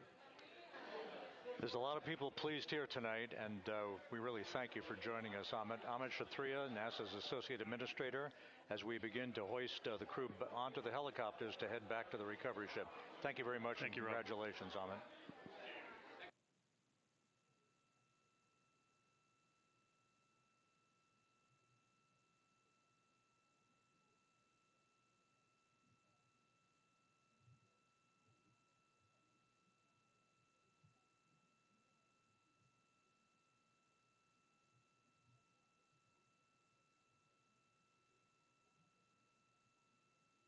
This is Mission Control Houston, with the crew members now beginning to be hoisted aboard the Navy helicopters. Let's go to Megan Cruz aboard the USS John P. Murtha, who will take it from here.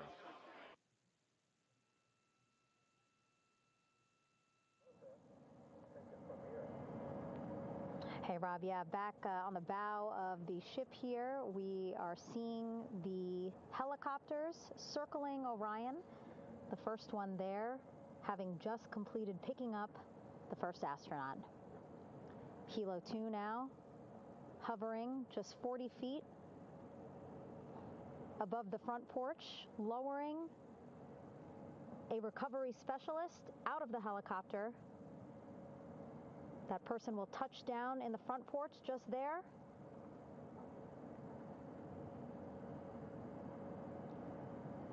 The crew members already outfitted with a harness that will allow them to quickly attach to the hoisting device.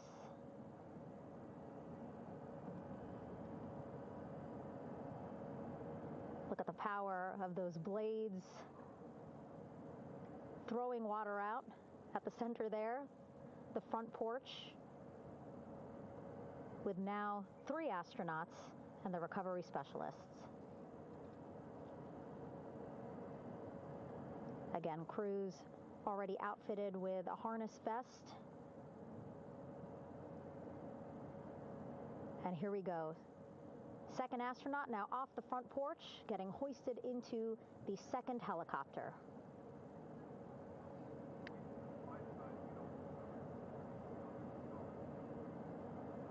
That helicopter will now hover just a distance away to give room for the first helicopter to come back and pick up the third astronaut.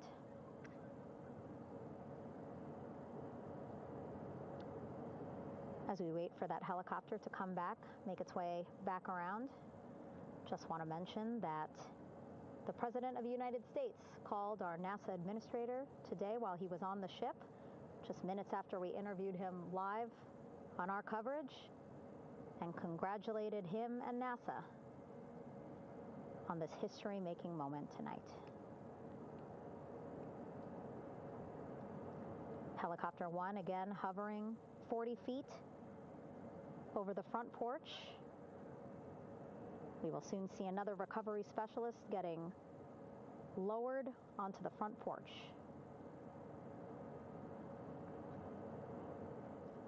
Wow, imagine sitting on that front porch, the wind, the water. But again, the recovery team determined that a helicopter flight back to the ship here would be safer, faster, and more comfortable for our crew who just completed a 10-day mission around the moon. Third astronaut in the air, getting hoisted quickly back into the first helicopter now.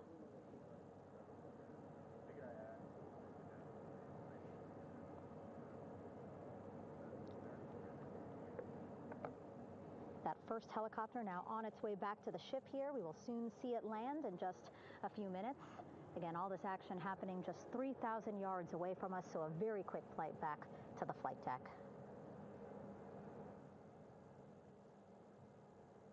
And now the only person left on the front porch, Commander Reed Wiseman. That second helicopter now making its way back over to the front porch. Here it comes.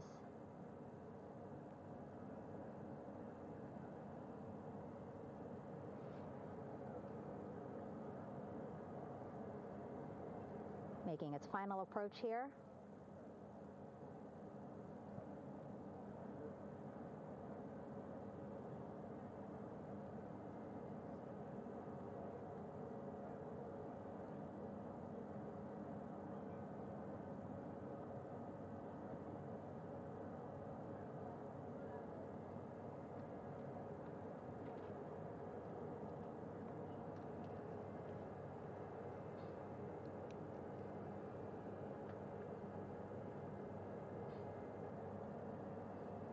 The last astronaut, Commander Reed Wiseman, now off the front porch and almost into the second helicopter. Both now on their way back to the ship where we are, the USS John P. Murtha, just west of San Diego in the Pacific Ocean.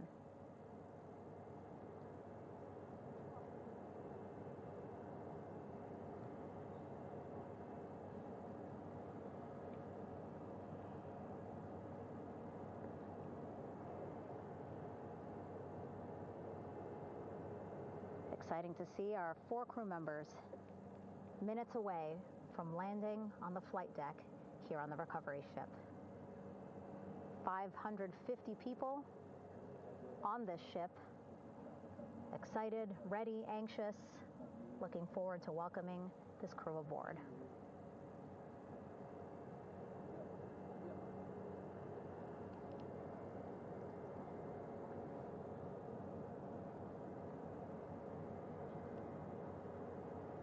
Watching them now with our own eyes.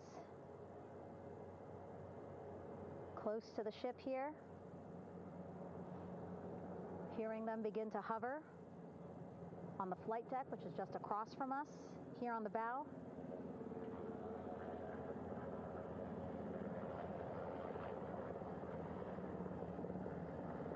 The first helicopter coming in.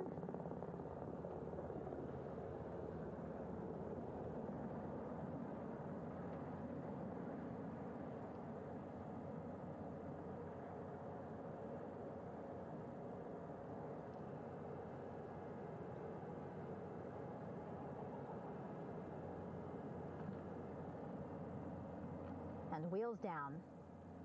Wheels down of the first helicopter carrying 2 of our Artemis II crew.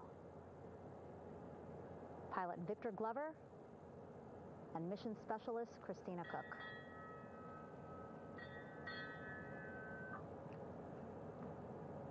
Kilo 1 on deck reported on the recovery loop.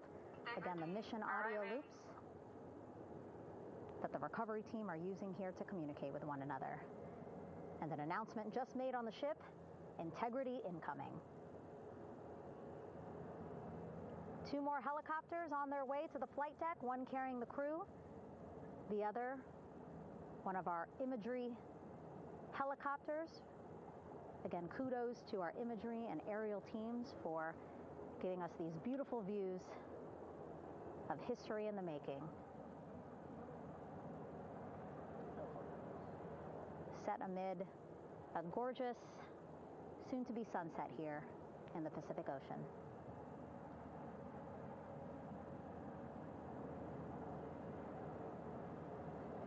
Second helicopter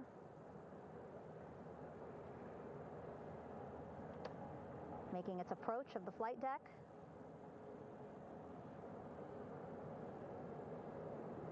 Plenty of people here on the bow with their cell phones out, filming this moment.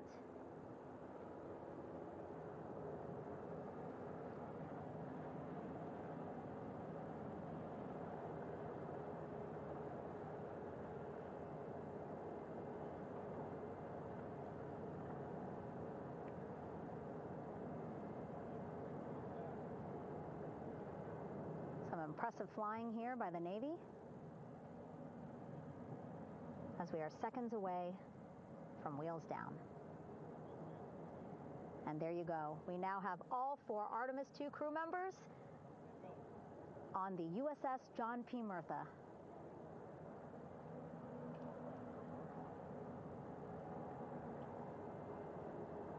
I'm sure they're happy to be out of the water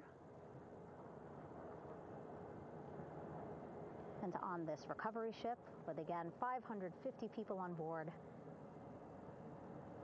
ready to welcome them home.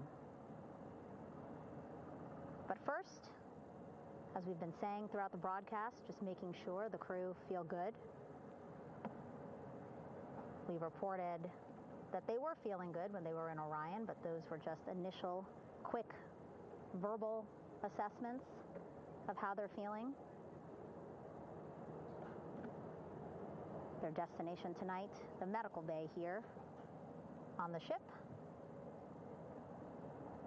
right after we power down the helicopters here.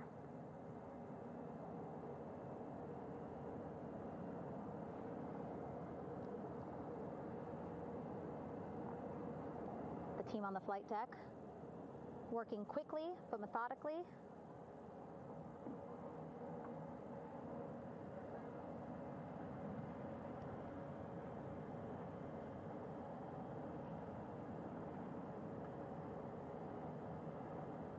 Waiting for just one more helicopter to touch down.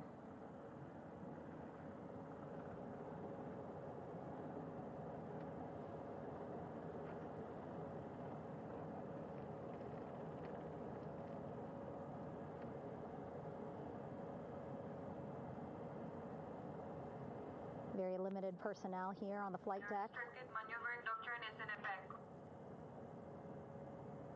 As that third helicopter touches down.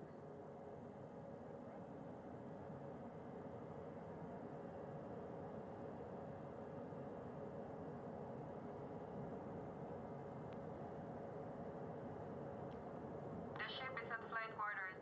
Stand clear of wader decks, aft of frame 095, or no cover topside, thrown articles over the side, hold all trash and garbage on station. Flight quarters. While just a few folks on the flight deck itself, there are plenty more on some upper decks. I see in some of our views a very packed crowd overhead. Announcements being made over the ship's loudspeaker system, reminding folks to stay clear of operational areas like the flight deck, so that teams can work quickly to get the crew off of the helicopters and into the medical bay.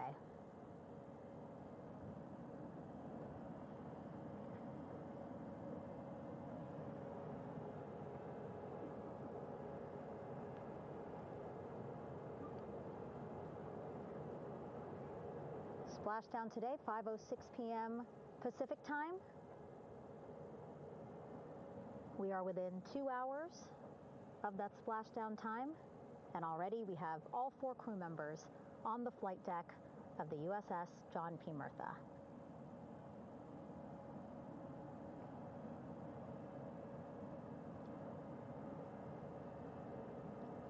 Again, crew waiting before getting out for the helicopters to completely shut down.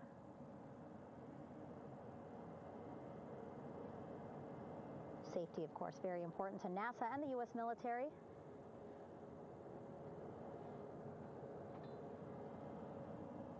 So we'll wait just a couple of minutes here before we start seeing crew members walk off the helicopters one by one.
All right, and now here we see pilot Victor Glover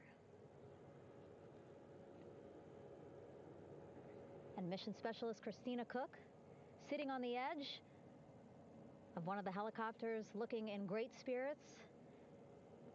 That familiar smile and laugh from Victor, I can see it from here. Christina, I'm sure, feeling the same way, just blocked a little bit by our camera here, but we'll see her here shortly. A photographer taking their pictures. Victor saluting folks on the flight deck. They look like they're in great spirits. Happy to be home, I'm sure.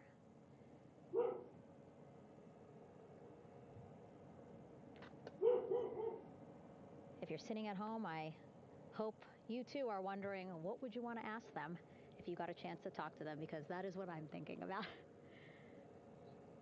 Getting the opportunity to talk to or ask questions of these 4 astronauts who just made history as the first crew to return to the moon since 1972.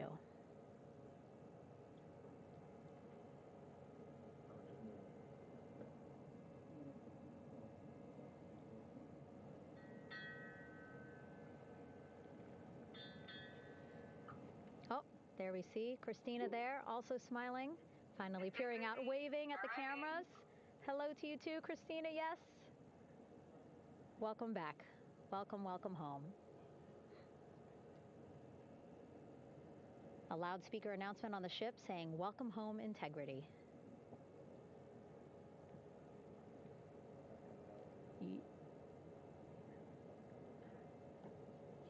Victor in great spirits. I can't see who he's talking to, but I kind of think that he might be talking to his other 2 crew members. Shouting from across the flight deck, congratulations to one another.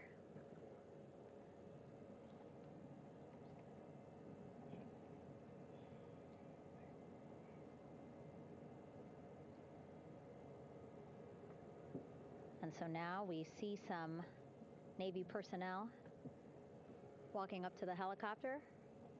This is again the first helicopter carrying pilot Victor Glover and mission specialist Christina Cook. Both have taken off their helmets now.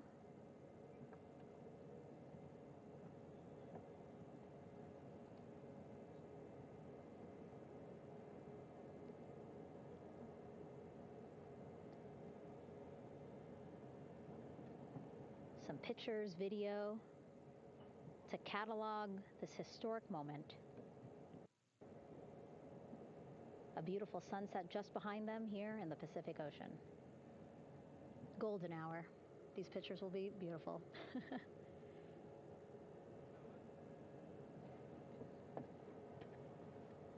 Now we see NASA Administrator Jared Isaacman. He is on the flight deck, as well as Flight Surgeon Rick Schuring walking over to Victor and Christina first. We saw the administrator walk over to the other helicopter, which is carrying Commander Reed Weissman and Mission Specialist Jeremy Hansen.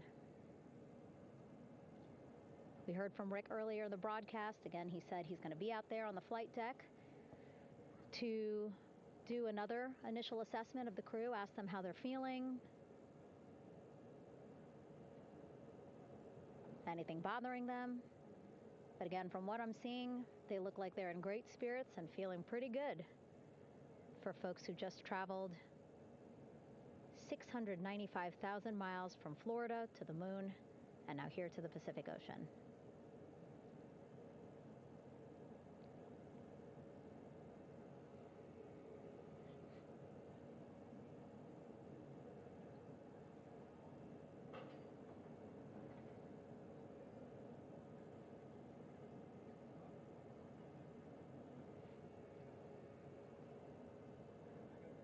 We're now seeing NASA Administrator Jared Isaacman walking across the flight deck. He had been talking to Reed and Jeremy, now approaching Victor and Christina. A hug from Victor, a hug from Christina. What a moment that we're getting to experience together.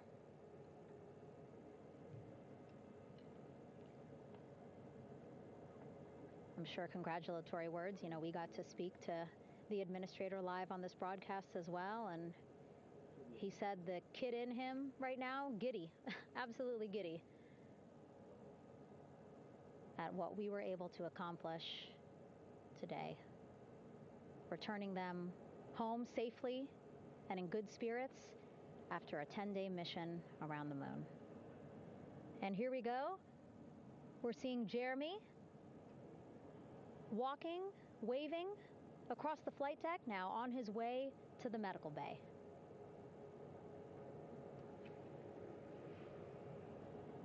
It's a short walk, less than a minute. Again, that's why the recovery team decided to use helicopters to get them on the flight deck for that short walk to medical bay. And now on the flight deck, we see the chief of the astronaut office, Scott Tingle. Rick Schuring switching places. He's going over to the other helicopter. Big hugs from Victor, Christina to Scott. Again, a gorgeous sunset setting the stage for this recovery tonight.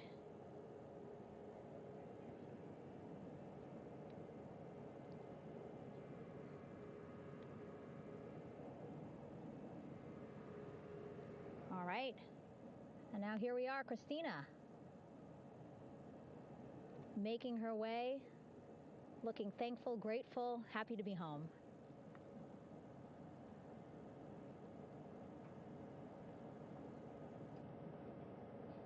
You can see she's looking up. Again, lots of people, just a few levels up off the flight deck, welcoming her home.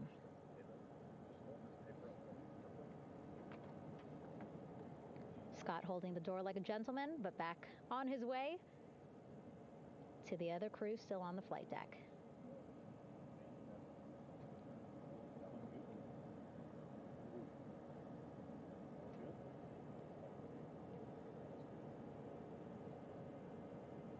So still on the flight deck, Victor Glover and Reed Weissman. It looks like Victor will be the next one headed to medical bay. More hugs, more hugs. He's a hugger.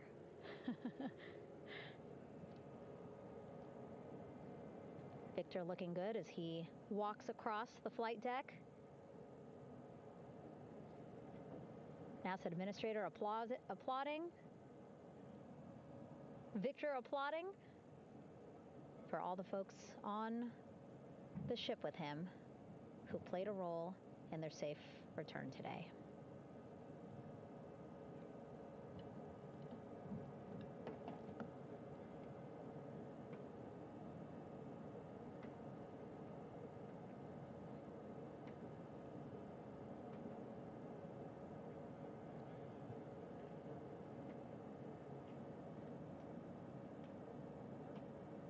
Finally, just one Artemis 2 crew member left on the flight deck, Commander Reed Weissman.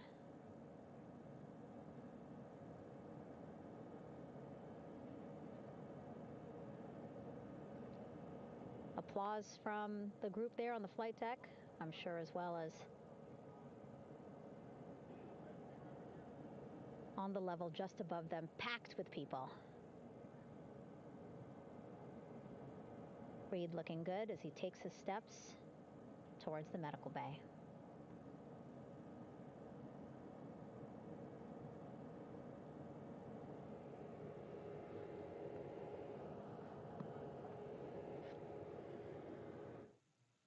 See our 4 Artemis 2 crew members back on the ship. Again, now they will head into medical bay, where they will be assessed by flight surgeons from both NASA as well as the Canadian Space Agency.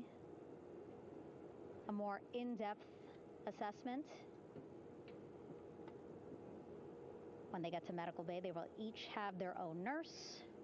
They will be helped out of their suits. And then again, we'll check to see that they're feeling good.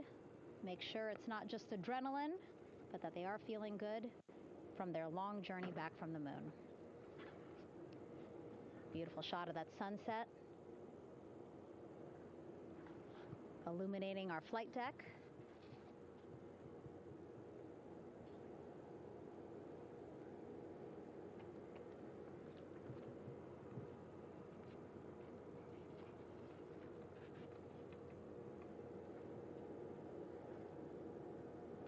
All right, and now with our astronauts safely on board, I want to welcome on Artemis Recovery Director Lily Villarreal.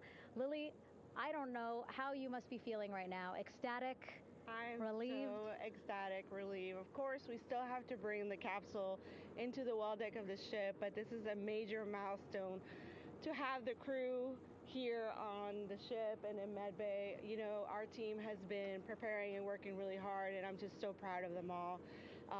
Everything went very well, just as planned. Our teammates in Houston, the flight control team was just amazing. We were able to have great conversations and communications about everything. And I don't know what else to say. I'm just so excited. It's such a wonderful feeling to get to this point.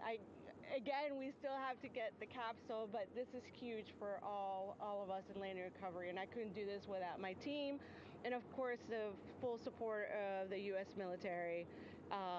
There's going to be lots of, you know, high fives when we get the capsule back in, and I'm so happy that the crew's doing well, Orion's doing well, and you know, thank you for, you know, for everybody watching. Yeah, it was great to watch the crew come back to the ship with you. How were you feeling when you were seeing them looking so happy to be home and feeling really good? You know, the funny thing is that we had video of them from inside the Orion vehicle. They were like that from the beginning. When we opened the hatch, they were already out of their seats, having a good time, waiting for us to open the hatch. And they opened the hatch, and of course we did the first medical assessment. Everybody was doing very well, and they were just having such a great time with the medical team that was inside the capsule. I think they were all taking selfies with you know, the phones that they have, probably talking about what they saw, and it was just smiles all around. They were having such a great time. And then we put them on the front porch when we were ready to put them on the front porch. And again, you could see they were just so ecstatic to be home and talking to everybody. So we were very happy to see all of that in the control room of the LFOC. How remarkable is that? Again, if we think about their journey, the 695,000-mile journey around the moon and back, coming back at 30 times faster than the speed of sound. I mean, how remarkable is that they are in such good spirits? I mean, this is an amazing crew. I think you guys have seen it for the past 10 days. They're wonderful people, and we're so happy that they brought us along on that ride. And I can't wait to see all the additional videos and pictures that they have that, you know, we'll get a hold of now that they're back on the ground.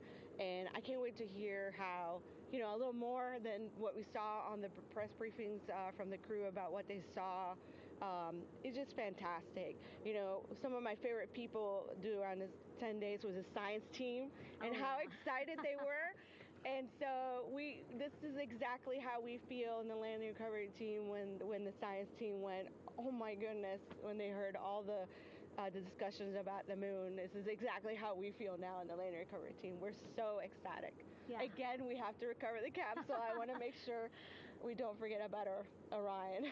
Lily's all about business. She's thinking about what's next. But yeah, speaking of these 10 days, I mean, we have been along for the journey with them, live with them 24/7 for 10 days, and just really seeing the engagement that we've gotten from around the world. What do you hope people take away from this mission?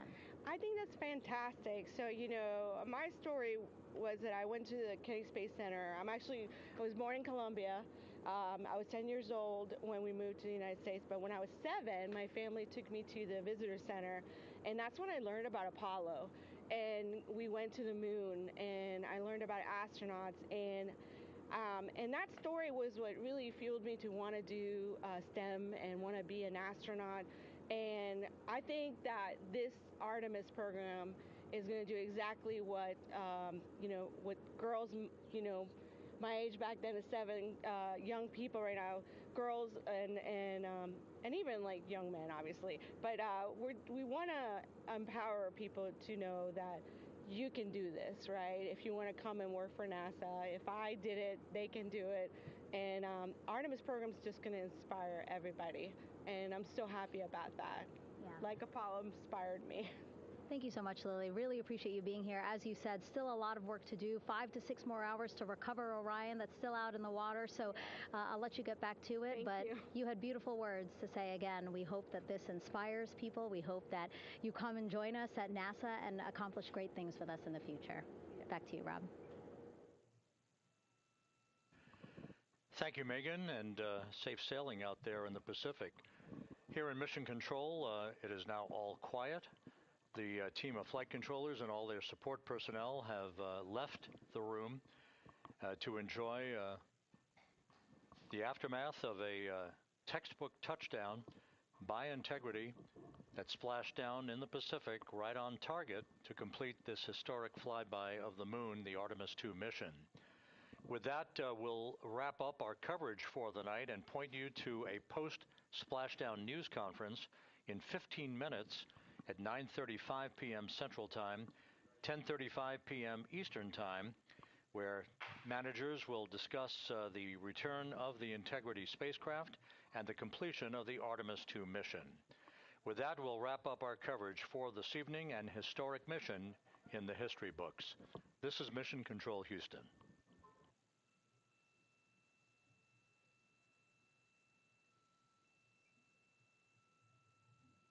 Main chute deploy.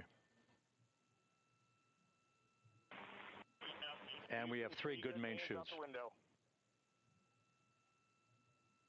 Houston Integrity, Splashdown, sending post-landing command now.